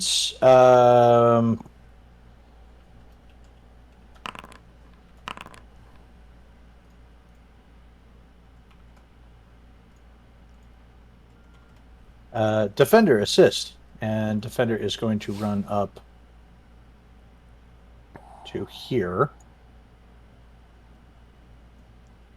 and is not going to attack, but is going to be prepared to deflect an attack.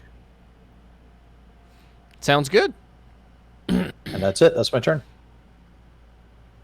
All right, that brings us to the Death Knight. Okay, that happened already.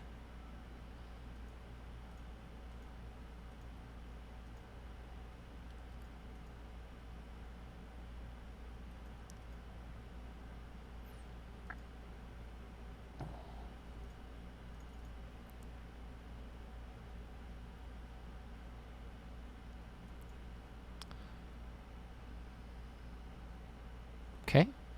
He's going to attack Casimir again.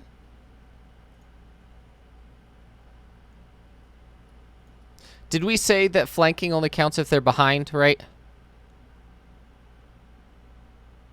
Is that I what don't we recall agreed that. on? Is that what we agreed on? I honestly don't recall. Okay.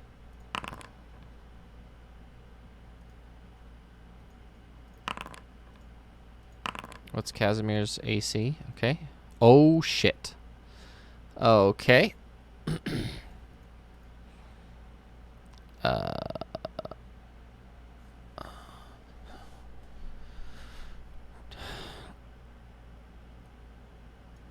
Constitution saving throw from Casimir.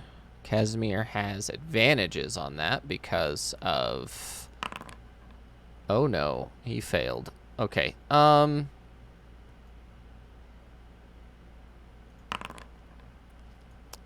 Casimir's maximum hit points are reduced to...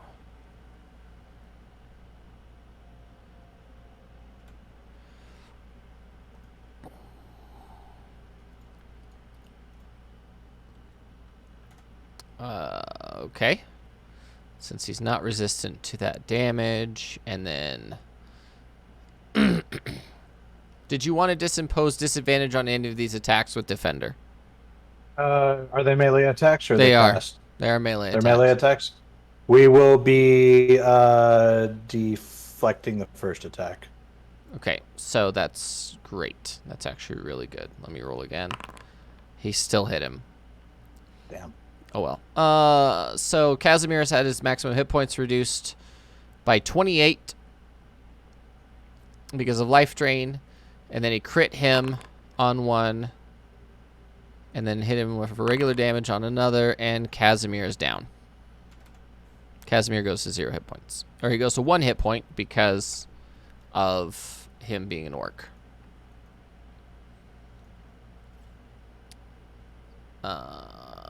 And that takes us to Aerith, who is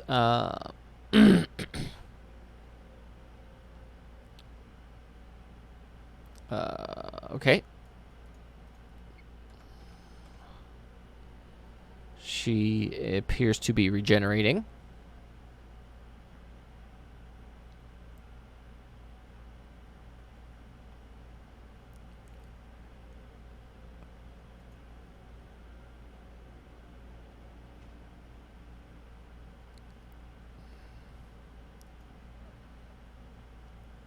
She is going to cast Staggering Smite. There you go. So she's going to swing at... Oh, she hits him. Uh-oh.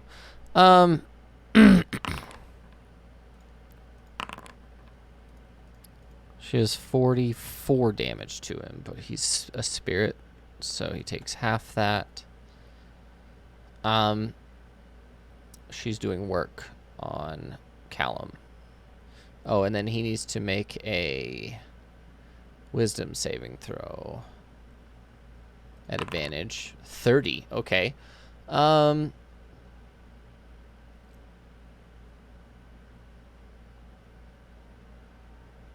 Okay, so he didn't fail.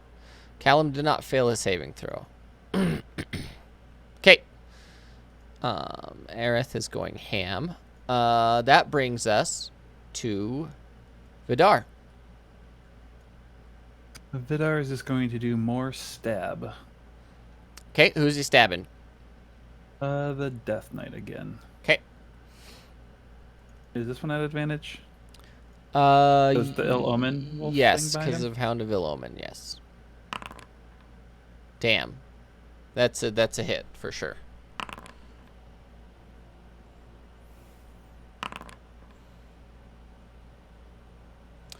Okay, minus... It's all psychic damage, right? Yeah. Okay, you did damage. Keep the stab. That's a hit.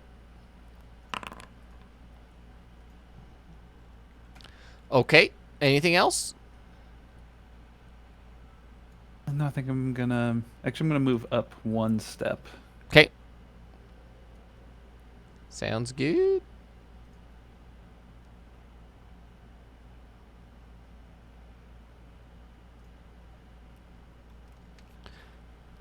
All right. That brings us to the death worms.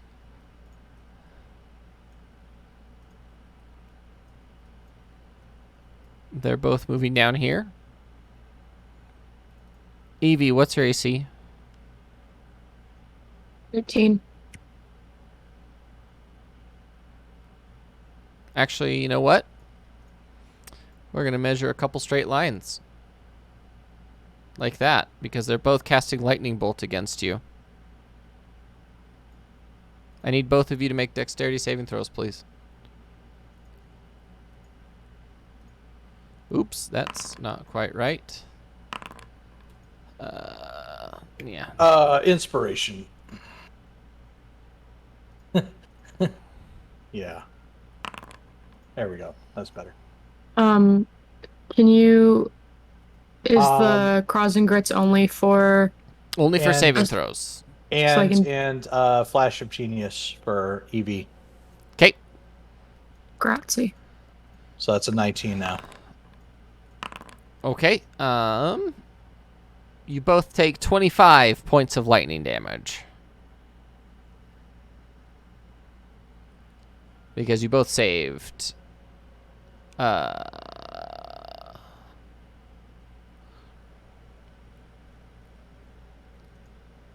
Yes, the death worms are powerful spellcasters as well. At the end of the death worm's turn, Sindarash is going to use a legendary action.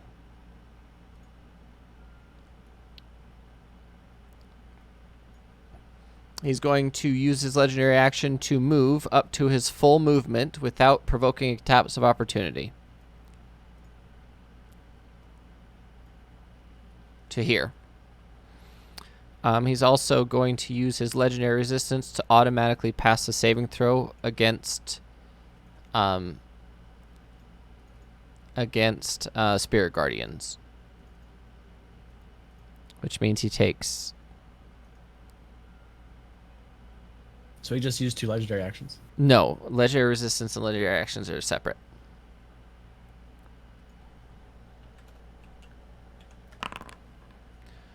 Okay.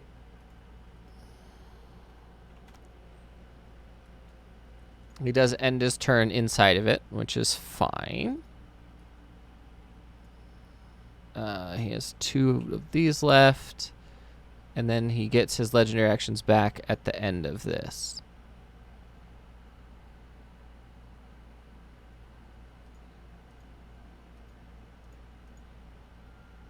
Okay.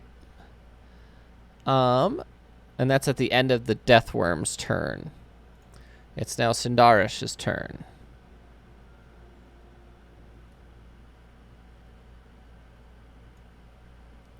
He's going to move out of it. He's going to move up to Loershik.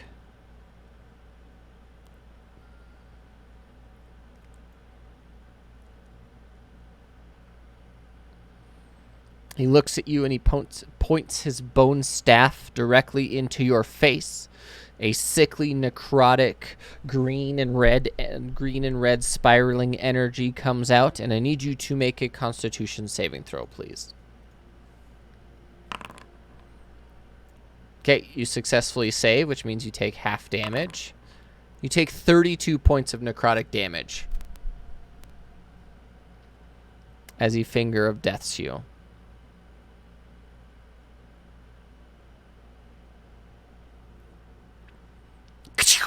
A huge, sickly green and red bolt of energy zaps into you.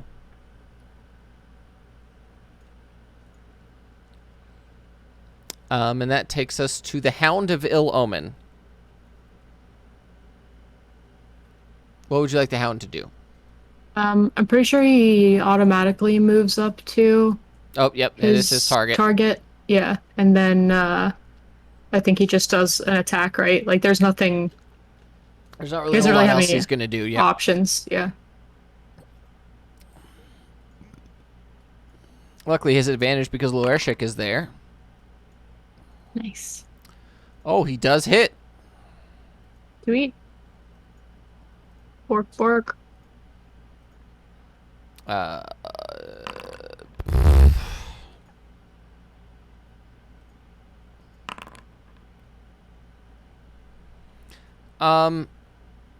Okay. Sindarash is knocked down. Oh wait, no. Yes, I have to roll a d20. Okay, so the attack hit one of his illusions and didn't do any damage. Because he has mirror image out right now. So there's like different versions of him, and the dog managed to kill one of the illusions. How many are there now? 2. Like him There's and one other? 3, 2 plus him. At the end of the Hound of Ill Omen's turn, he's going to use his first legendary action of this turn to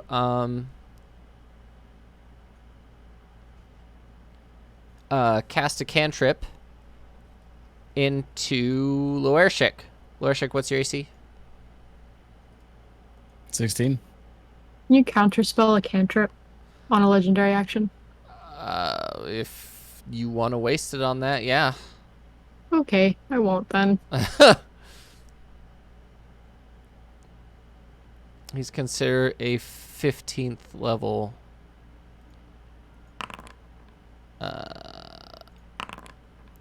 Wow. You take 9 points of lightning damage. Are you wearing metal armor? No, I'm not wearing any, remember?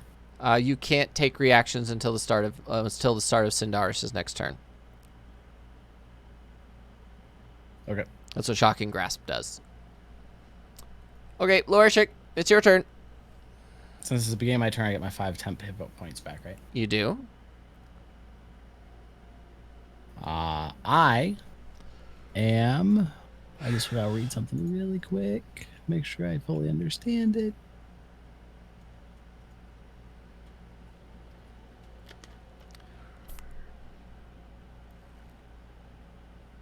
That's stupid. Okay. I am going to use my maul. As is tradition. As is tradition. On Cinderash. You have advantage. You have advantage because of the wolf. Sorry. I think I hit him. Was that your +1 maul? Or your regular maul?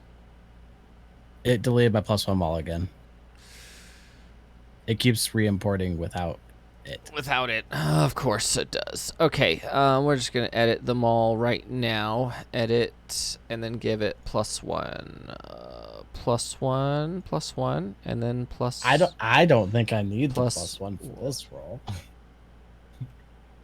It's only +1 to hit, not to damage, right? It's You do +1 to because- both.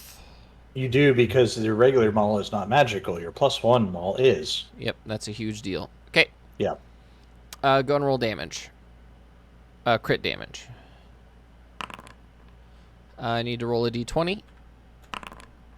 Let me make sure I'm doing it right for mirror images. Because I think you might have hit him.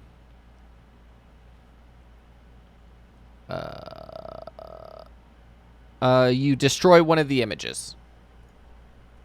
So it's just him now. No, it's him and one image. He has one more right. image. I swing again. Swing away. You do not hit. Okay. I use...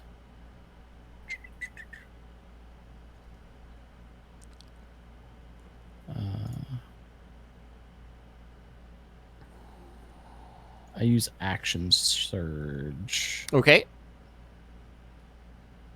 Action surge. And I swing again.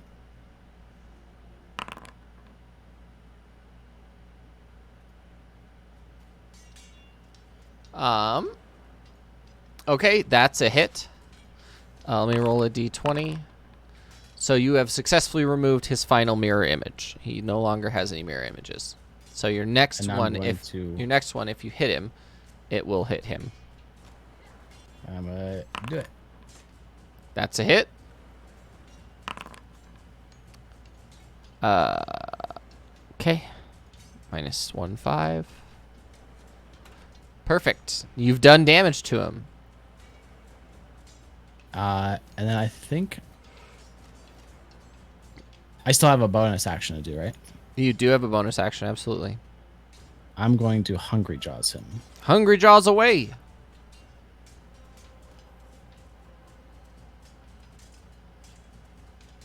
Do I get advantage on the bite as well? You absolutely do. That's a miss, unfortunately. I think that's in my turn. All right. At the end of your turn, he's going to use his second legendary action of the turn to move full 30 feet. This is his third legendary action, I thought. Nope, that's his secondary legendary action. He can only use legendary actions Second at of the end. turn. The second at the turn. He can only use Yeah. legendary actions at the end of other people's turns. Because he had his own turn, he used a legendary resistance, and then he used one at the end of the Hound of Ill Omen's turn, then one at the end of your turn.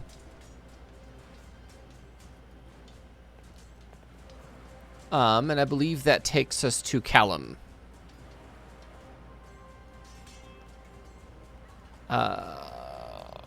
Callum is going to try and slap Aerith out of existence real quick. That's a hit. He's going to use what is it called?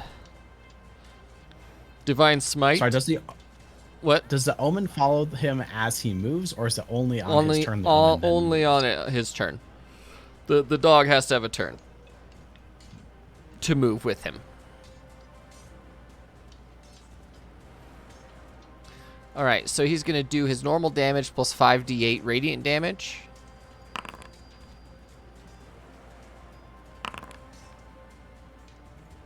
Are you kidding me?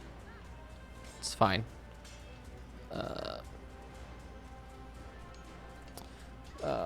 She takes double damage from radiant damage.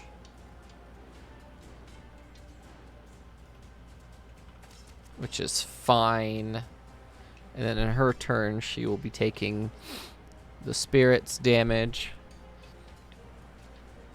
And that brings us to Evie, it's your turn. Okay, I like want to get rid of the flying death worms, Okay. but so I'm going to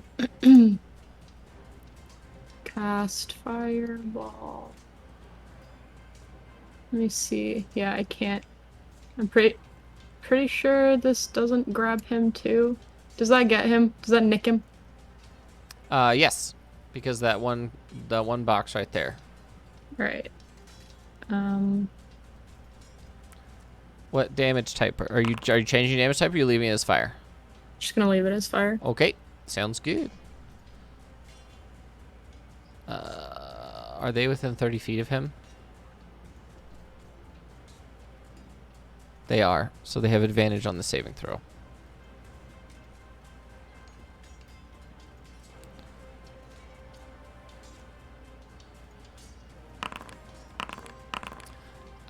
So this far one fails and takes damage. He succeeds and he has evasion, so he takes no damage. This one takes half damage. Are you doing anything else? Trying a little bit. I'm gonna chug a potion. I can find it. This one.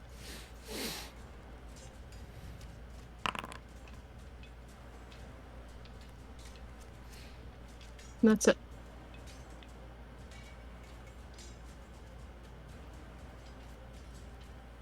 Okay. He's going to use his last legendary action of the turn to cast a cantrip against Evie. It apparently should not waste counterspell on cantrips. Is that the move? Yes. Okay. Honestly, yes. I'm just trying to help you out. I need you to make a Constitution saving throw, please. Oops. Okay, great. Cool. Flash of genius. Okay, so it's +5. Yes. Still fails. Sorry. You take 29 points of poison damage as he poison sprays you. I have to go find Flash of Genius so I can. 29? 29, yes.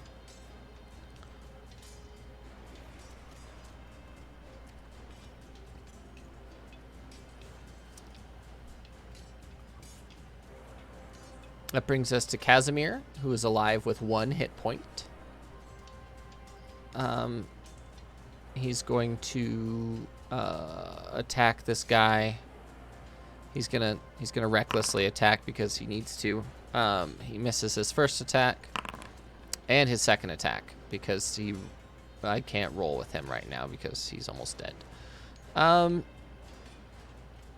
no. Oh, that's poor.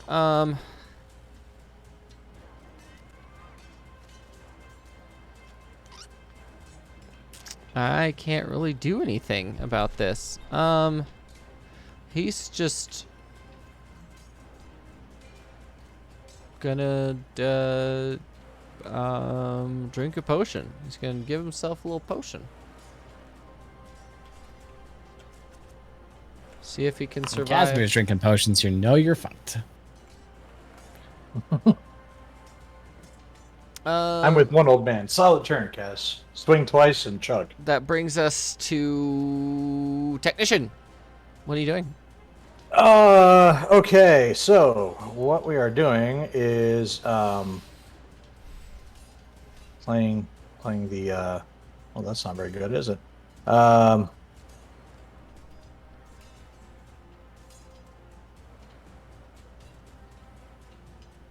the range on this? The range is that. 1, 2, 3. Okay.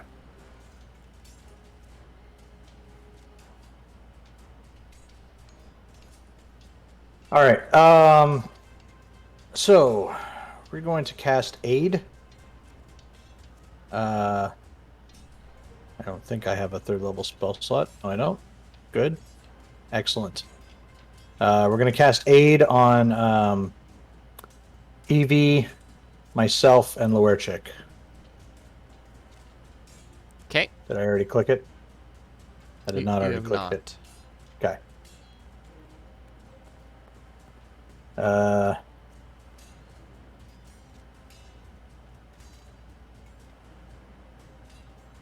Okay. I'm sorry. So, maximum current hit points increases by 5 for the duration. Which Right. is Okay. So everybody 8 gets hours. So everybody gets 5 temporary hit points. No, these are Uh, 5 max hit points, and you are Oh. healed by 5 as well. The temporary hit points are Got it. different. I read it wrong. So Evie's Um, 56 and 10 current hit points. Okay. And then we are also, as our bonus action, we're going to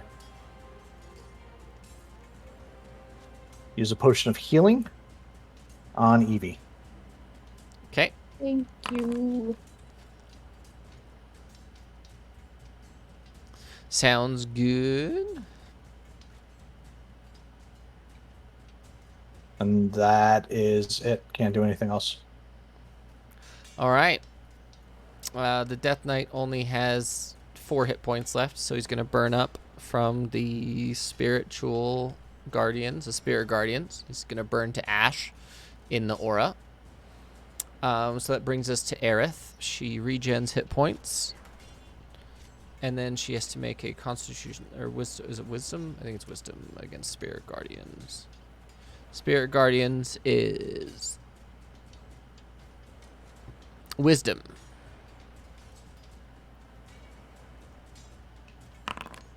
She passes.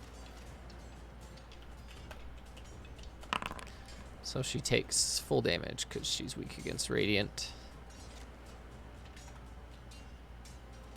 And then...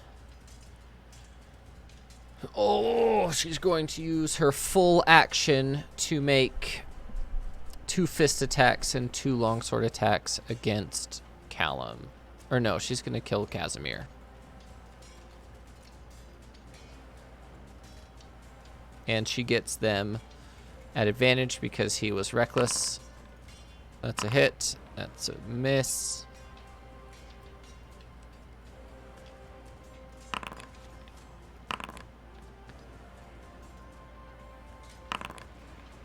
And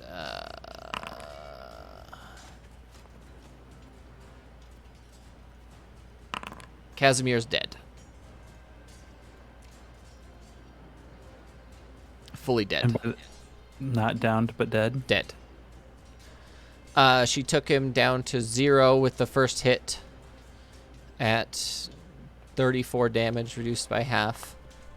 And then she did another. She hit him another 2 times, so that's 4 automatic failed death saving throws. So Casimir is immediately fully dead, and she heals to full because of her drain life effect.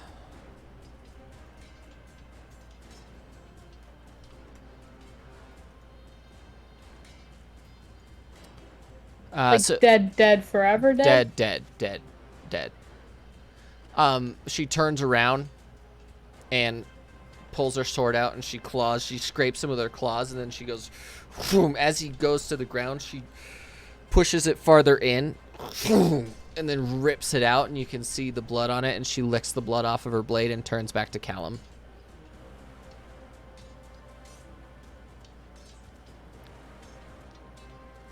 And that brings us to Vidar.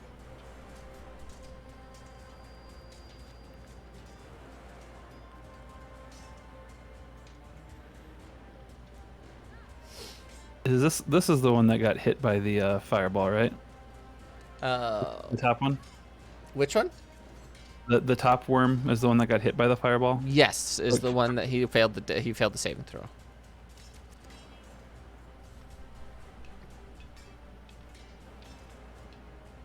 if I attack Aerith, I don't get advantage because Callum's dead, so not behind her, right? Yep, because Casimir is dead, you don't get Or yeah. advantage. Not Callum's dead. That would be extra bad. Yeah, I'm gonna stab at this worm over here. Okay, go ahead. Swing away. That's a miss.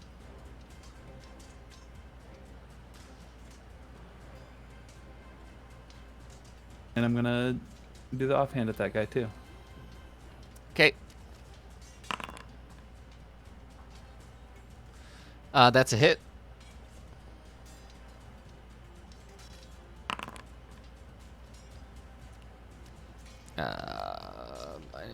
Okay. I assume I don't get any sneak attacks on that or anything, right? Nope. It's flying out there by himself. Am I in melee range of Cinderash? If I move, will I? You would have to move towards him to get within range of him. Oh, he's not like got one of like the long reach kind of things. I could move away from him and not take opportunity. Let me see. He does not appear to have it, no. Okay, I'm gonna move away a little bit. Okay.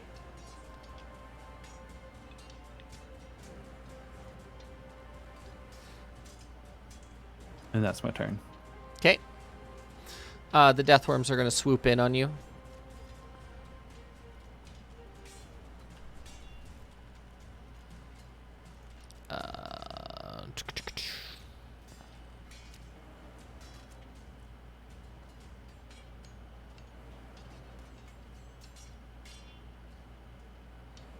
They each have a third level spell slot left. I need you to make 2 wisdom saving throws, please.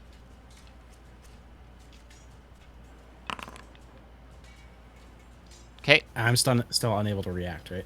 Yep. Until his turn. I'm gonna cross and grits that one. Okay, go ahead. Okay. You successfully save. Ooh, that would have been rough. Okay.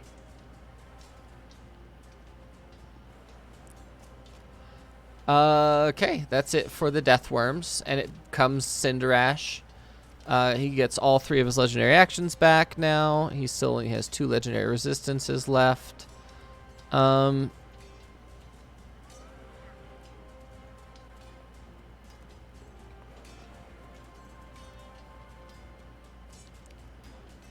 What's he got here?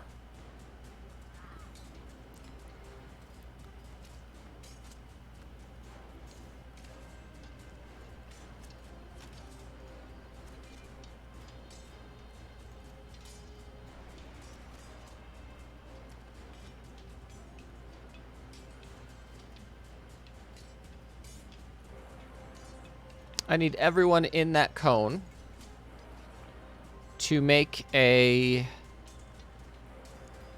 Constitution saving throw, please.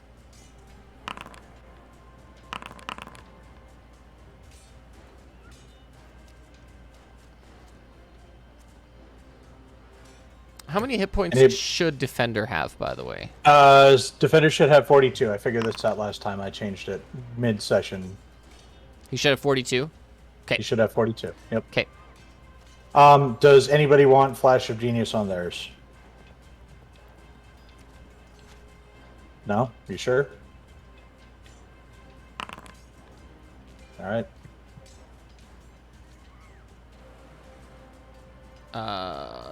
The Houndeville Omen might not have enough hit points to survive. No, he doesn't. All of these are going to also do it. Okay. That one's dead.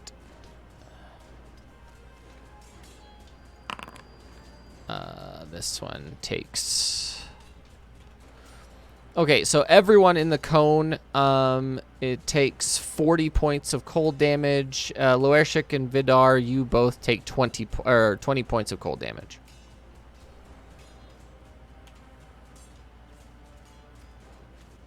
as he casts Cone of Cold.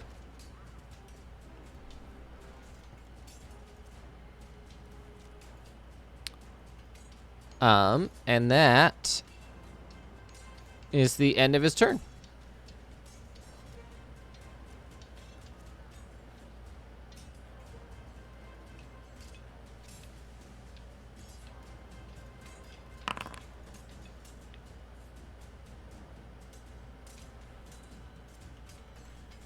Aerith was also caught in that, so there you go. Loershik. I am going to start with Second Wind. But I believe I double that because of my Your periaptive wound closure. Yep, your periaptive wound closure. So I get 26. Nice. And I'm going to use my maul to attack this guy. Do I get advantage because of aid? Or... No, you just get additional hit points because of yeah, aid is just, yeah. So I don't have advantage because of any reason then? Not unless you want to use your samurai stuff. I don't think I can because I use Second Wind. So. Oh, yep. You don't have a bonus action. True. Okay. I missed that attack. So I'm Definitely going do. to I am going to use my fuck, he's gonna get a attack of opportunity if I don't take him out. Gonna attack him again. Okay. That's a hit. That's you hit him upwards and he sort of flies off the bridge and falls into the pit. Dead. Are you doing anything else? I don't have any actions remaining. Hold on one second.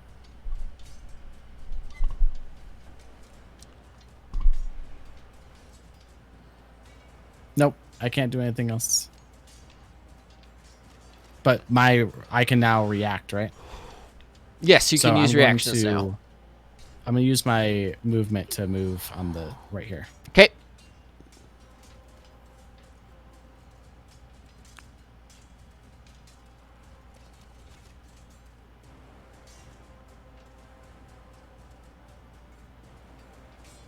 Okay. That brings us to Callum.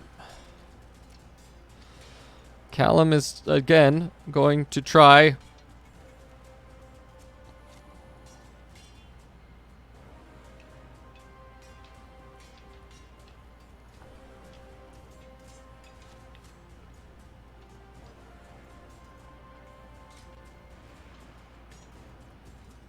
Callum is actually going to move.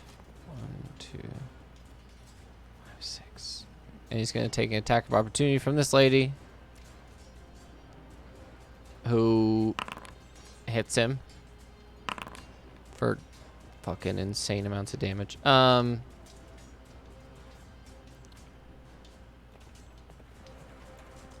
Okay. He's going to move here. He's going to say, "It's not over. Let's do this." And his bonus action is going to be to channel divinity. As a bonus action, you can bolster injured creatures with your channel divinity. Each creature of your choice that can hear you within 30 feet of you regains a number of hit points equal to 1d6 plus his charisma modifier. And Casimir reanimates. No. Each of you gains 7 hit points. Who is each of us? Was there supposed to be It's literally each of you. Evie, Loershik, Vidar, and Technician. How many did you say, sorry? 7. Not defender, though? Nope, no defender, unfortunately. All right. He unfortunately had to choose. Yep, got it. And his spirit guardians are still there. Oh, he needs to take Constitution saving throws for that. Okay. Nope, they are not there anymore. as his action,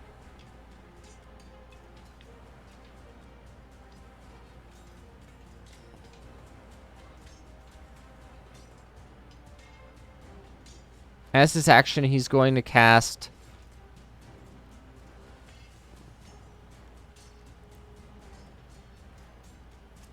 Nope, he's not going to cast anything. He's just going to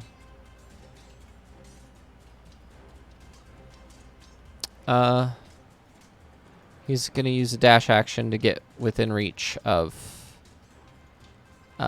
Cinder Ash.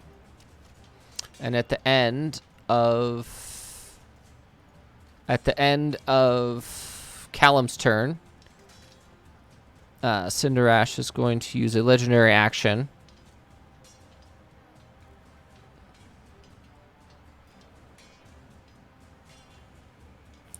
Do I get to respond or react to legendary actions or just attacks? just attacks. If he takes an attack as a bonus action, you can do that as well.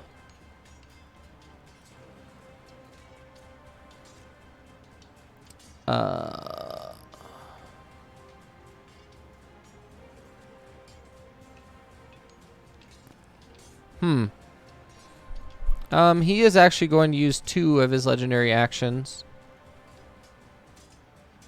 to smack Loershik with his bone staff.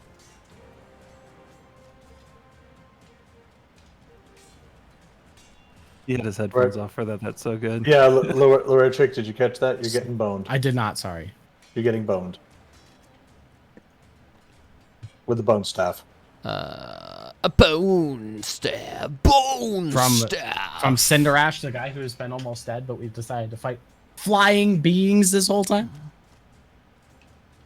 Yeah.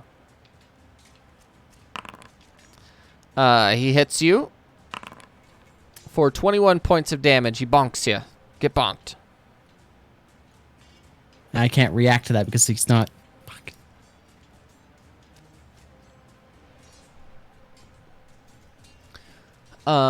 That brings us to Evie. I'm gonna magic missile at 2nd level and put all 4 on Cinder Ash. He's going to cast Shield as a reaction and be immune to magic missile. Sick. And now his AC is 26. Is shield a spell? It is. Can I counter spell? You can absolutely try. I'm Does just he have- kidding. If you say you're casting counterspell, then it's a 1st level spell, so it just removes it immediately. Okay, So as long as you cast counterspell, I will do that. okay. He's no longer immune to magic missile. Do damage. What level is it at? It's 4 of them, 2nd level. Okay. Okay. Whatever the next level up was. 10. 13. You did damage. He's also running out of 1st level spell slots. Okay.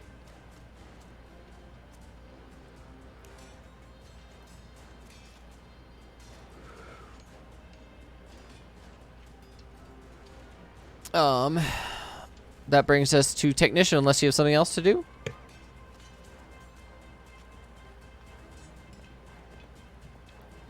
Evie, do you have anything else to do, or are you good? I'm gonna do another potion. Fair.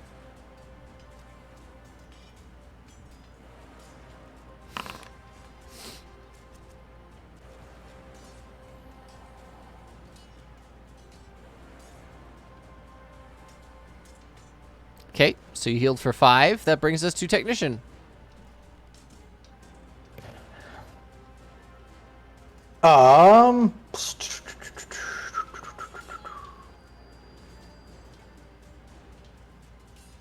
Okay, so he cast shield as a reaction? He did. On his last turn, correct? He already Okay, reacted, good. yes. Excellent. Excellent. Excellent. Gonna find a 1 to 3 pound stone on the floor somewhere. Sure. And yeah. So we're gonna do Hebeo Catapultum, Okay. and give me Dex saving throw. A dexterity saving throw. Yeah. Wait, does...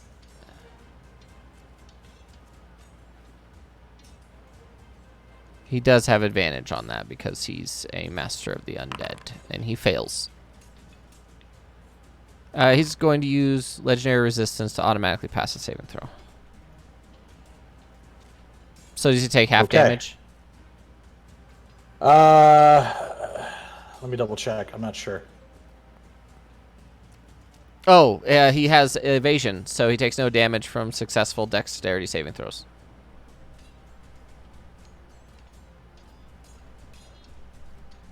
If the object would strike a creature, that creature must make a Dex saving throw. On a failed save, object strikes the creature and stops moving. Oh, but if So, if I succeed, then Hypothetically, the object continues moving and strikes Callum? Aerith.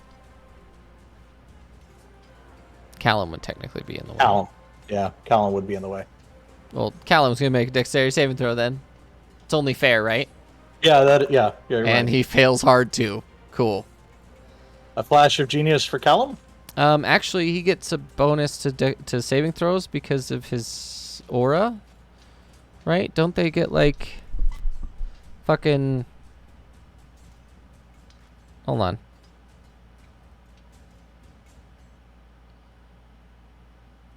Oh, he can use his reaction to take no damage because of Shield Master. Okay, he's gonna use his reaction to take no damage. But he failed, so the object continues moving to Aerith. Yep. Okay. So she needs to give me a Dex saving throw. And she passes with an 18. Oh, does it strike? How far does it go? How far can it move? Goes 90. 90 Goes feet? 90. Mm-hmm. Higher. Bonks Oh. Casimir in the head. Nope, it hits the orb. I need you. High or low? High.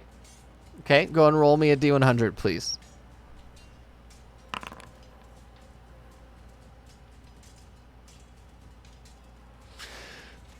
The rock flies past everyone and hits it, and it goes boom, and it begins to resonate. And you can hear a sort of like, you know, the old tube TVs when you turn them on, and you can hear that like really, really, really high pitched noise all the time when it's on, so you can tell when it's on. That's what you're hearing right now. The CRT hum. Yep. Good. That's definitely not my least favorite noise ever. I knew it would be. It's top 3. There's nails on chalkboard. Okay. Bonus action. We're going to tell the defender to attack, and defender Attacking is Aerith? going to. Yep.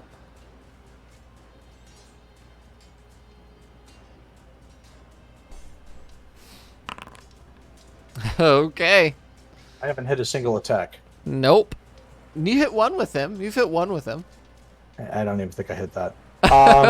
Yeah, that's it. That's my turn. All right. That brings us to Aerith.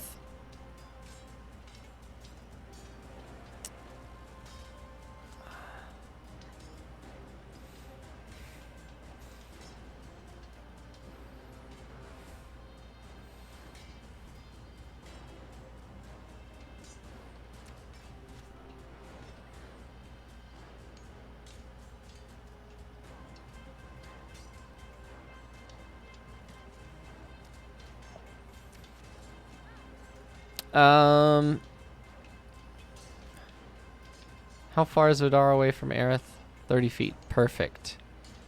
I need you to make a wisdom saving throw, please, Vidar. Oh, no. Do you have anything to do with... Do you have anything you can do? Well, the old king. Am I allowed to will of the old king? You are? Oh yeah, I'll do that then.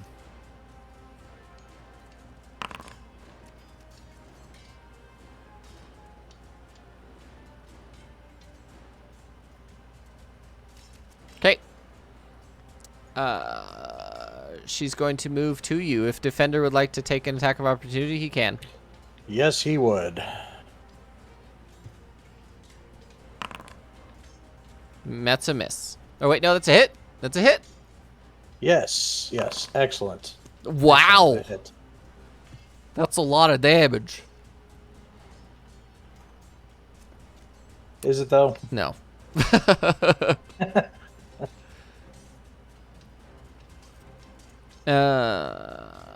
At the end of...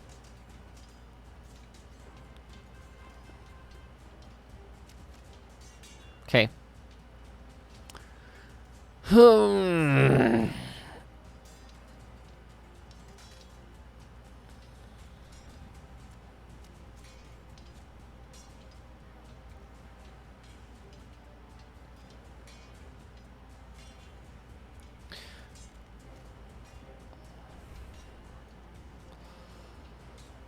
Shit. Okay, he's gonna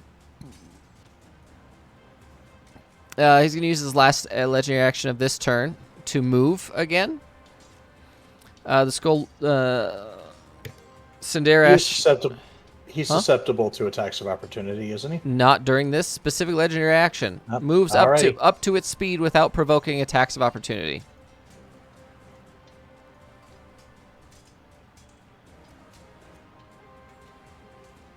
He's gonna move right here.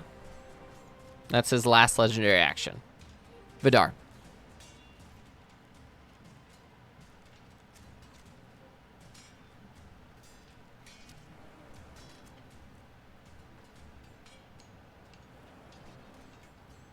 I can use an action to not provoke a opportunity attack, You right? can use a bonus action to disengage to do that, yes. Cool. I'm going to disengage and wind up behind Low Airshik. That leaves me right in stabbing distance, and I'm going to stab. Who are you stabbing? Her. Aerith? Yeah.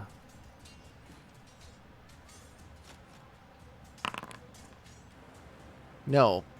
No, you're not. Oh. I did a really good job of pretending like I was going to stab, though. Okay. Bonus looked action. really cool. You already It used your did look bonus really cool. action. You already used your bonus action. So nothing else for you, I guess, right? Yep. No extra attack? Nope, because he used his bonus was action. evade. Oh, right. So it's Cinderash's turn.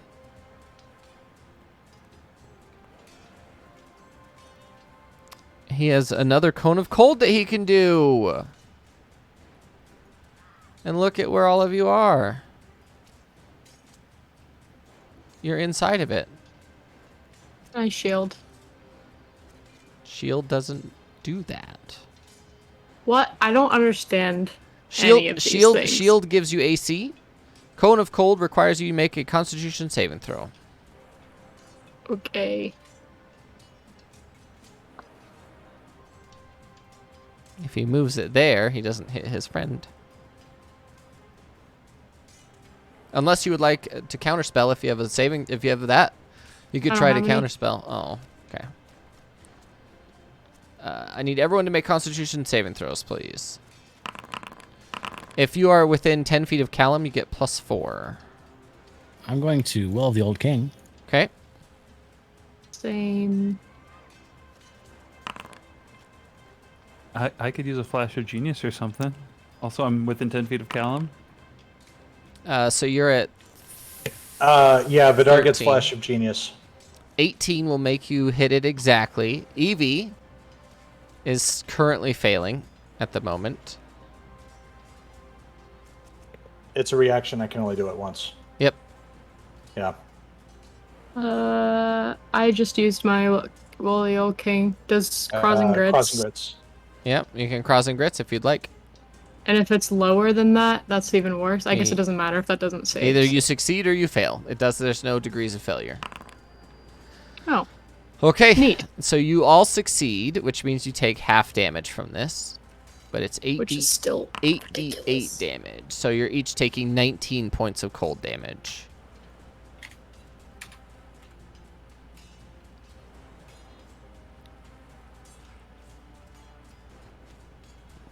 Say it again. 19, 19.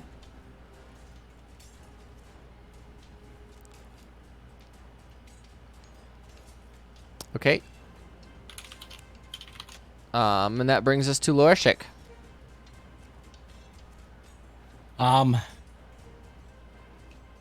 Okay.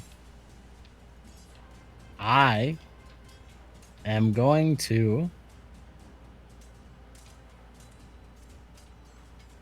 potions are bonus actions for us, right? Potions are bonus actions, yes. I'm going to potion. So I get 12.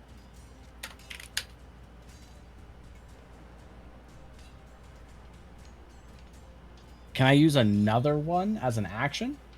Sure. I'm going to do that.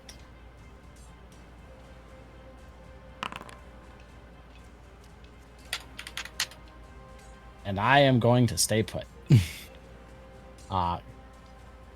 Yeah. End of my turn.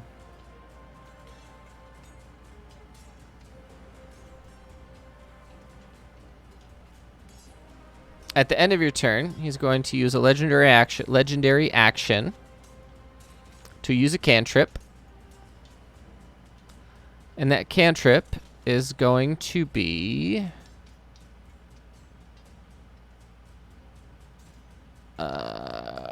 he's going to hit Callum.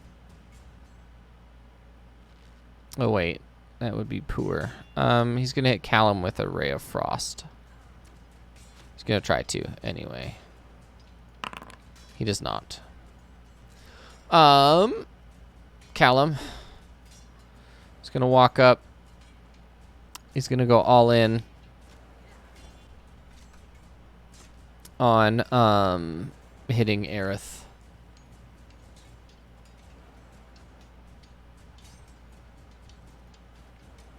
He's going to swing twice on this bitch.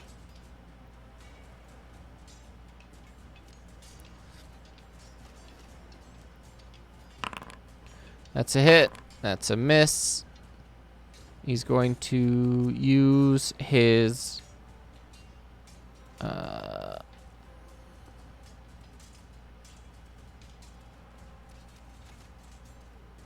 shit. He's going to use Divine Smite at 3rd level. 14. 25. So she takes 64 damage.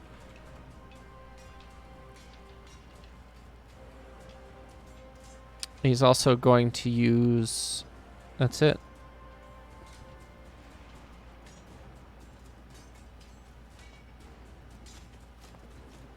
How many turns has it been since... how many turns has it been since Casimir died? It's been 2 turns. You have 4 turns to attempt to resurrect him. Or get the Death's Head Lotus to him. At the end of Callum's turn,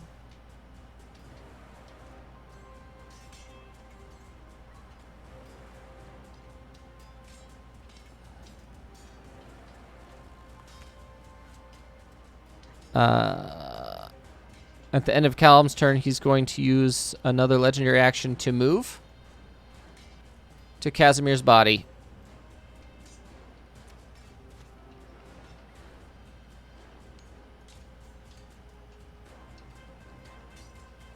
What?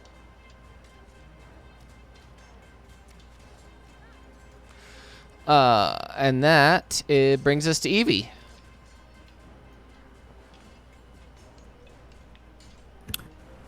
I'm afraid to use any of my... I only have 1st level spells left except Polymorph, and if he has Counterspell, he could just stop all of them. That is the risk. So... He still has to use the skill slot or spell slot to use counterspell though, right?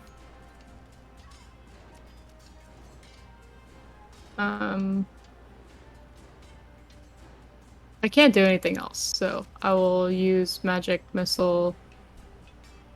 Sorry, since we're doing meta here anyway, the sorcerer, right? Sorcery points get extra spell slots.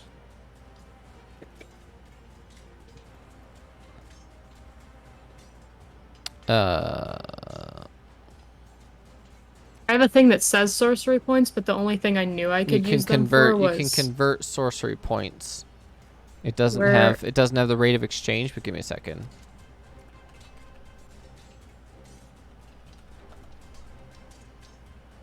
Oh, for fuck's sake. Sorcerer. I don't know what the actual thing is called. I believe it's called meta magic. You can spend up to 6 sorcery points will get you a 4th level spell slot. 5 points will get you a 3rd level spell slot. 3 points will give you a 2nd level spell slot. And you can do this as a bonus action. Well, that's unfortunate. It's called Font of Magic. I don't have enough for a 3rd level spell slot, and my 2nd levels are not attacks. So I will just...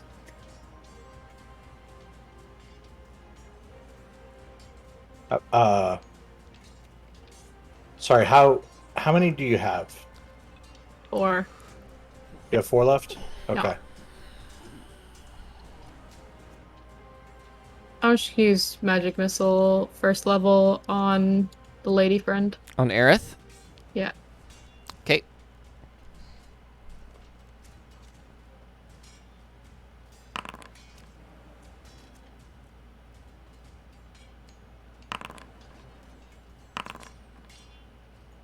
Nine damage. Okay. And, potion... bonus action.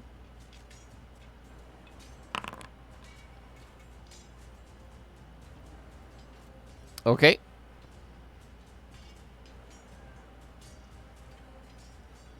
That's it. That brings us to Technician.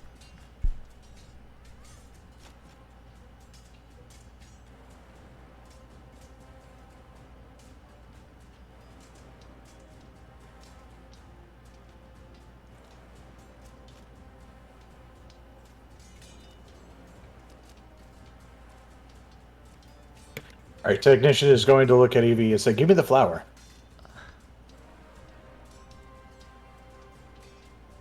Give you the flower? Give me the flower. Why? I can save Casimir. You want me to have a moral compass, I see.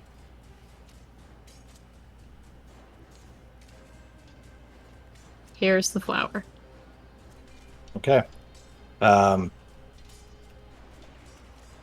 Rip Rap is going to use his dash. He's going to use his action to dash all the way to Casimir, taking an attack of opportunity from Aerith. Okay. What's your AC? 19. She misses. Okay. Bonus action, release the flower onto Casimir. Sure. Okay. It's literally you release it, and it's crazy. You basically lay it down, and these little like vine tentacles go and like implant themselves straight into his chest, and you can see him start to twitch.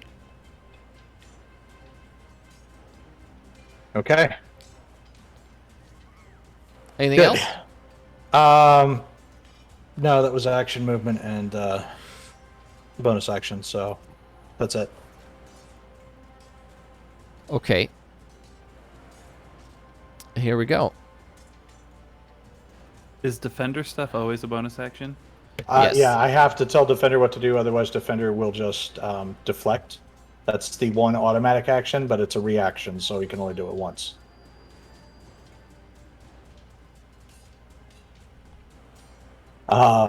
But yeah, I have to instruct him with my bonus action. Since I used my bonus action, I don't have that.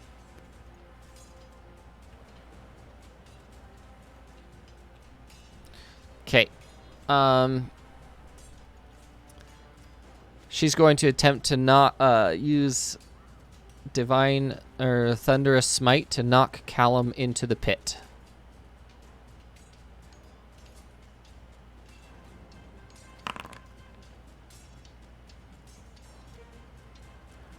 Oh no.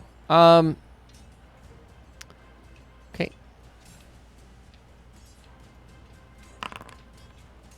Okay.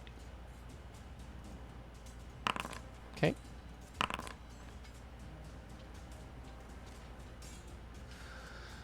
Okay. Callum. Oh no.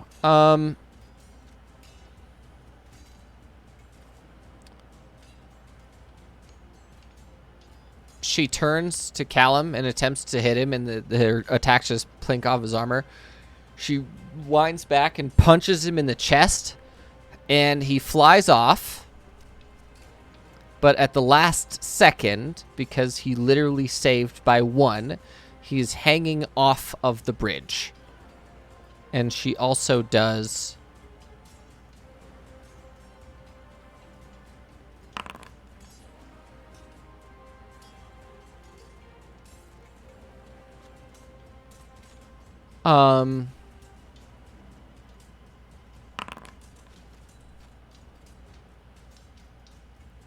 Callum has 2 hit points left. She did 74 points of damage by punching him.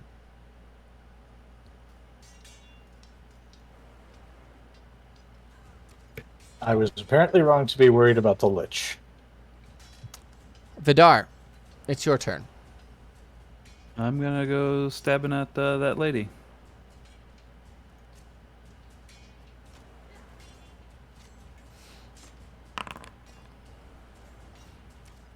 That's a hit. I mean, I don't do jack shit if I don't have a sneak attack, but you know. Yep. That's a hit. Okay. The damage doesn't seem to affect her very much for some reason. Is that like saying it's not very effective? She's resistant to Okay, psychic thanks. damage. I need Pokemon terms to understand anything. Are you okay, so technician, are you holding on to Casimir, or are you just like sitting next to him? No, I literally put the flower on him, so it was in a jar or some kind of glass casing, wasn't it? Nope. Oh, it was just loose. It was just out. Okay. Well, I literally just sat it on Casimir. He's going to use his 6th level spell slot to resurrect and fully heal Casimir in his charge.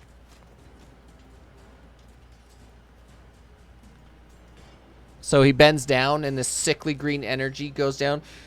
He jams his claws into his chest and Casimir begins to glow with soul-stitched energy as he stands up and gets his axe and looks directly at Technician with a rage in his solid black eyes. Will you grab my flower? Oh no, the flower's still in him. Pluck it out.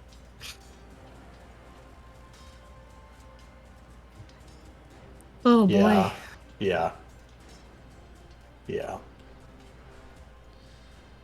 Yeah. Lorshik.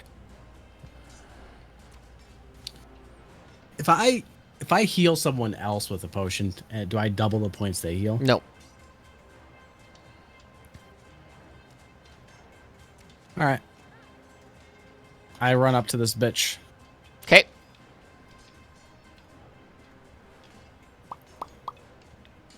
Fighting spirit.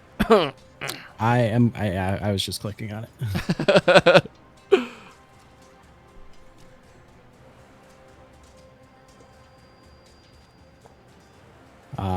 I'm going to attack her with this shit. Make sure you have advantage. That's a hit. Okay. I'm gonna do it again. Oh, crit. Oh, that's a crit, baby. Let's go.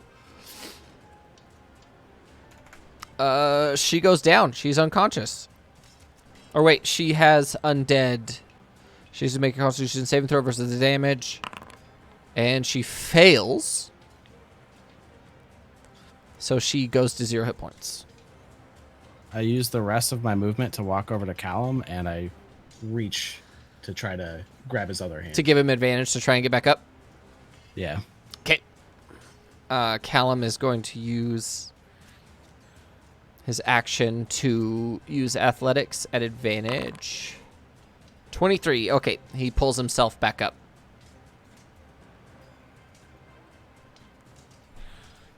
And he's going to move over here.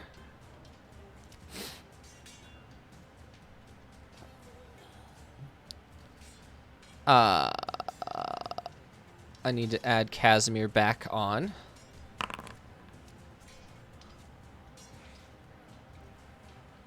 We're leaving the skull in there to show that he's not on your side anymore, by the way.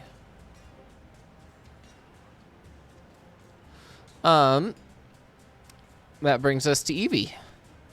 Did he soul stitch Casimir because he came back to life, or can you soul stitch dead things? You can soul stitch dead things. Okay.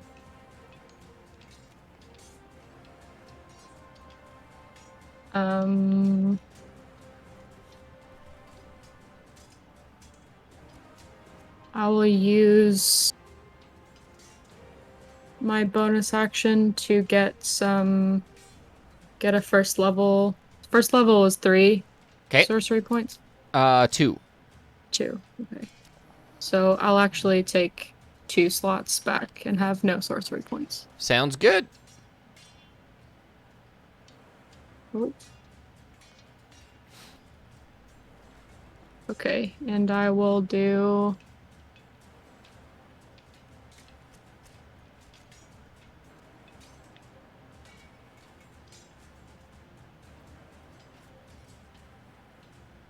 If I cast Chaos Bolt at 2nd level, does... Which level is it that counterspell automatically? Is it 3 and below? 3 and below is automatic for counterspell. So it doesn't really...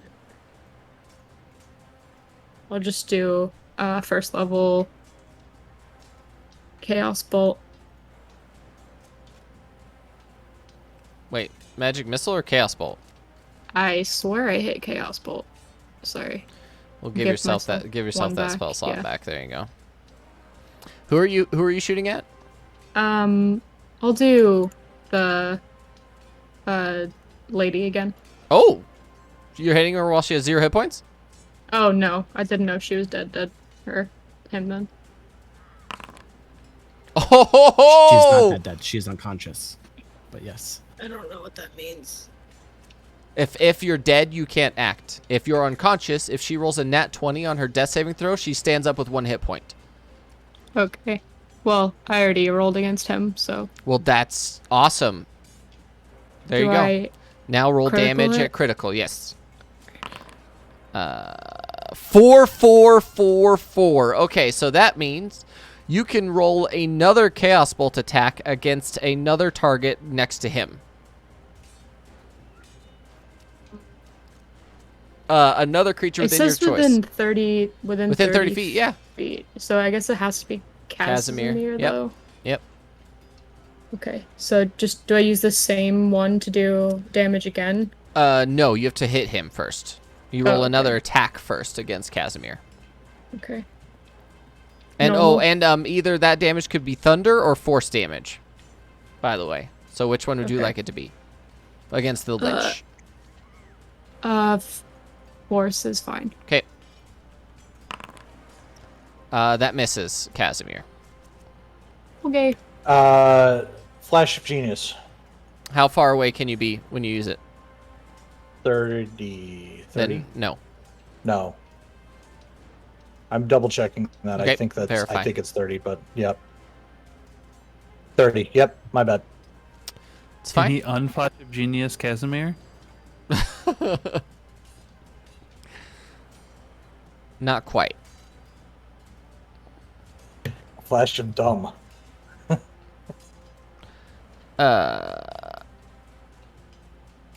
Okay. Can't That do anything else. brings us to Technician. Um.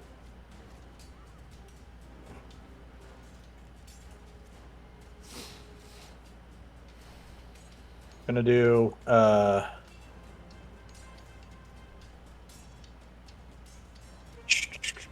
gonna do crossbow attack against Cinder Ash.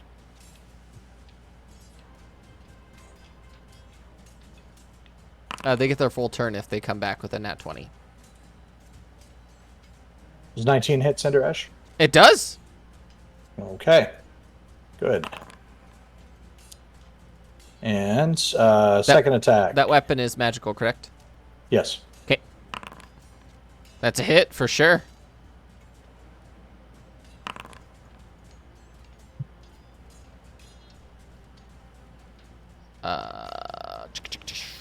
Oh shit, 10 damage. Okay. Then, for our bonus action, we're going to tell Defender to attack. So Defender's going to move up and bite.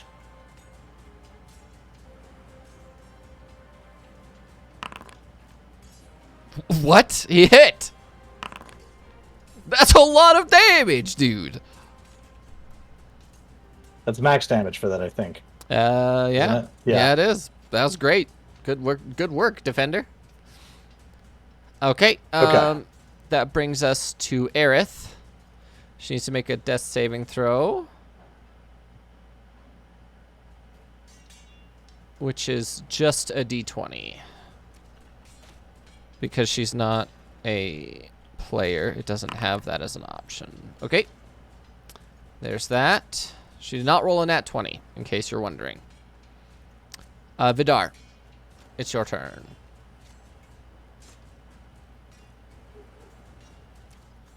I'm gonna step up and start stabbing at Cinder Ash. Okay. What's the range on it? 60 feet? Yeah. Okay, good. Making sure.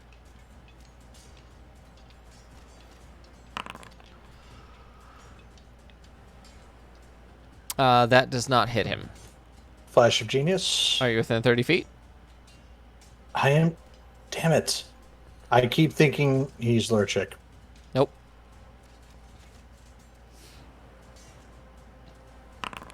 That's a hit. Okay.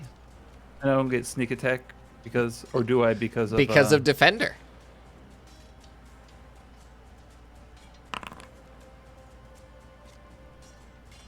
Okay. He is undead, so he's going to make a Constitution saving throw versus your thing. He does succeed, so he drops to 1 hit point instead of being at 0.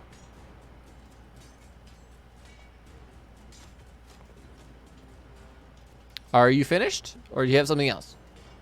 I don't think there's anything else I can do. I've used up all my actions, so. Casimir is going to hold his action until Cinder Ash finishes his action. That's what Casimir is going to do.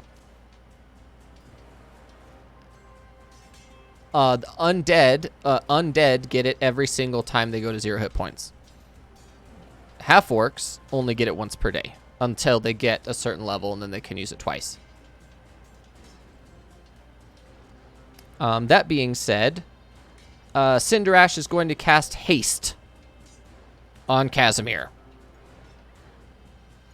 Choose a willing creature you can see within range. Until that spell ends, the target's speed is double. It gains a +2 bonus to AC. It has advantage on dexterity saving throws, and it gains an additional action on each of its turns. The action can only use to take the attack action with 1 weapon attack only. So Casimir gets 3 weapon attacks every turn from now on. Until haste ends, which is concentration, right? Yep, it is concentration. Okay. So, that being said, Cinder Ash took his turn. So, Casimir is going to take 3 attacks at you. Are you going to give one of them disadvantage? Yes, I am.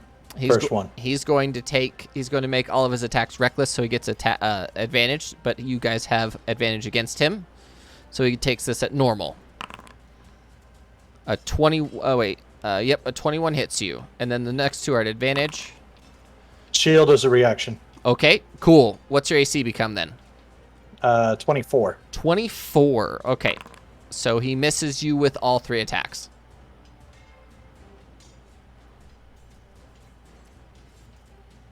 Oh, and he is raging at the moment. He's going to use his bonus action to rage. Okay.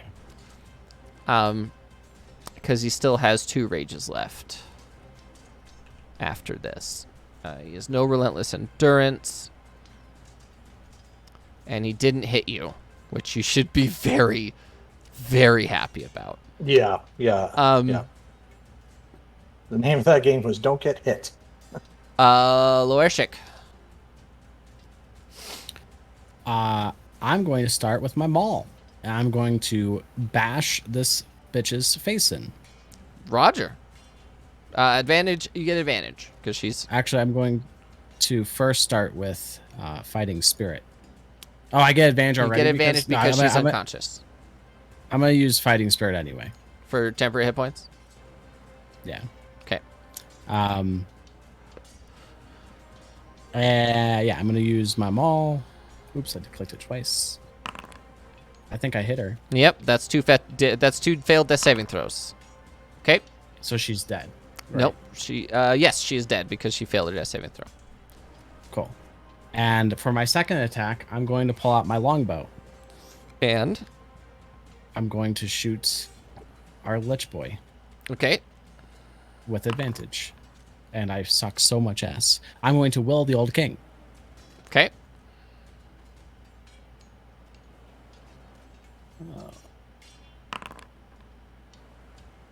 There you go. He has to make a Constitution throw against 16 to stay at 1 hit point, which he fails by 1. So you reduce him to 0 hit points, and Casimir is no longer hasted. That is the end of my turn. Callum is going. Actually, sorry. I still have movement. I want to move there.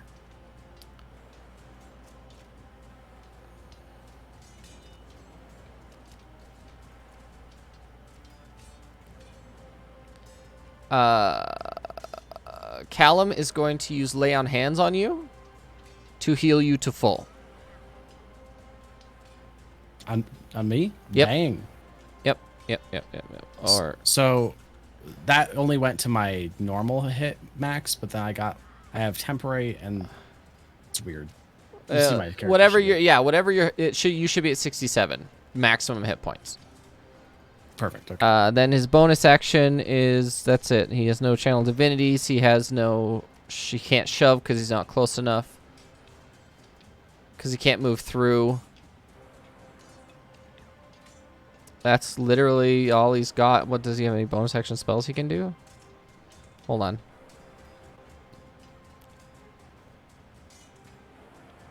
on. He's going to touch. He's going to use his bonus action to touch. Technician and give you another +2 AC.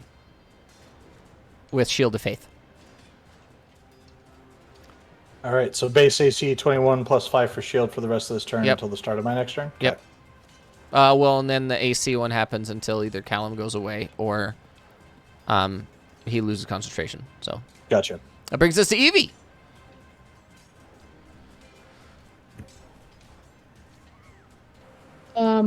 Is Casimir still like soul stitched even though Yep. the guy's down? Like, Yep. what is that?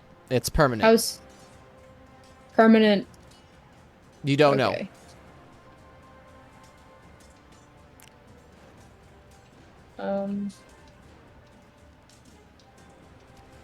Oh.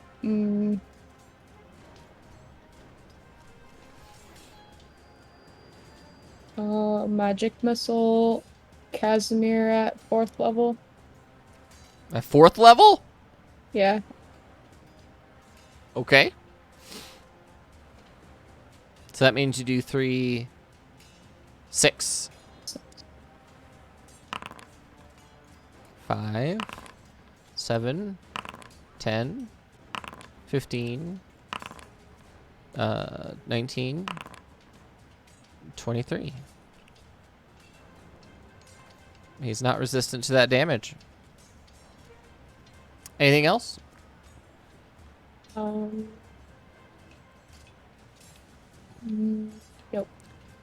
Okay. That brings us to Technician.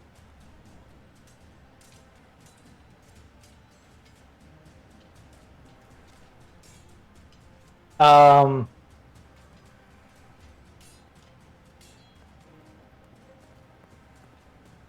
kind of want to make a grab for the flower. Okay. Sleight of hands? Not sleight of hand. Um, It's like a pickpocket, but he's like... no, yeah. it's embedded in Okay. him, so it'd be an athletics check. And it would be against his AC. Oh, geez.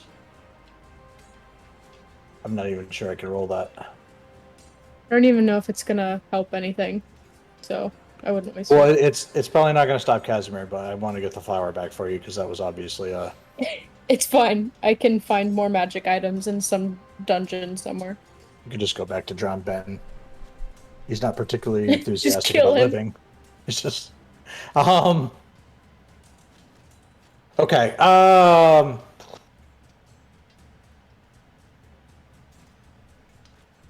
Okay. Here's what's going to happen. Rep is going to take his first attack with his heavy crossbow against the downed lich. Okay, you're going to be at disadvantage because Casimir is right there. Okay. You do not hit. Flash of Genius. Nope. Okay. Return of the Old King. I haven't used it yet. Yeah, Return of the Old King. Just roll the attack again, or? Yep, go ahead. Okay. Still at disadvantage? Yep.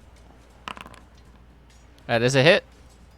Okay. So that's one automatic failed death saving throw. Okay. Does the attack damage matter on that, or no? Nope, not at all. Okay. Didn't think so. All right. Second attack is actually on Casimir. Okay. And that's at advantage because flanked or no? No, because he was reckless on his attacks. Ah, okay. That's a hit. He is taking half damage because he's raging, so. Gotcha. Defender, shove. You're Defender's gonna going to try to shove him off the gonna bridge. push him off the edge? Yeah. That's gonna be athletics versus athletics.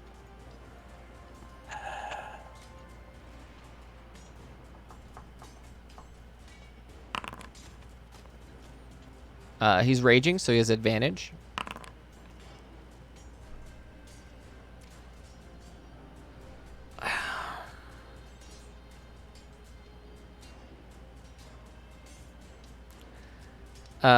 You push Casimir Did off. he make it? Nope. Casimir is gone.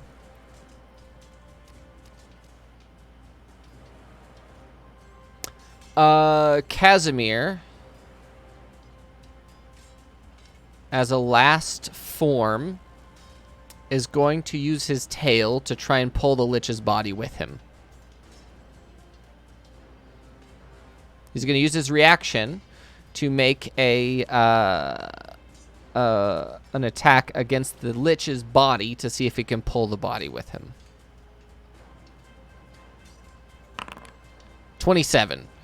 So as Casimir falls off, he uses his tail to wrap around the leg of the lich, and they both fall into the pit.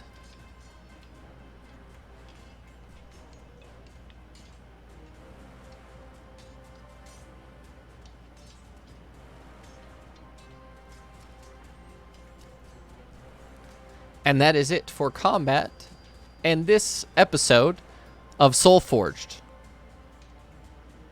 What will happen when we come back next week? Will Callum still be here?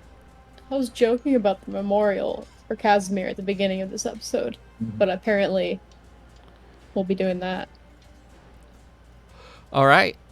This is where we're going to end this week's episode of Soulforged. We'll see you. We're not doing next Tuesday, right? We have something else. We're moving it. Yeah, we'll have to figure it out. Okay, we'll figure it out. I will post in the Discord. Join the Discord. Come talk to us. Subscribe to YouTube.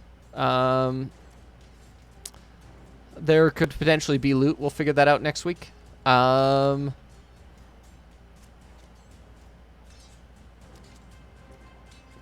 Most NPCs. I'll explain it. Eve, I'll explain it to you, Monster, after we're done. After we get to the call after this. Okay. Yeah. So we'll see you next week. Subscribe to YouTube. Come join the Discord and subscribe to Patreon if you want to support me that way. I appreciate you guys. Everyone have a great week. Stay safe, and we'll see you next week. And we'll see you later this week for some more Dota. Bye.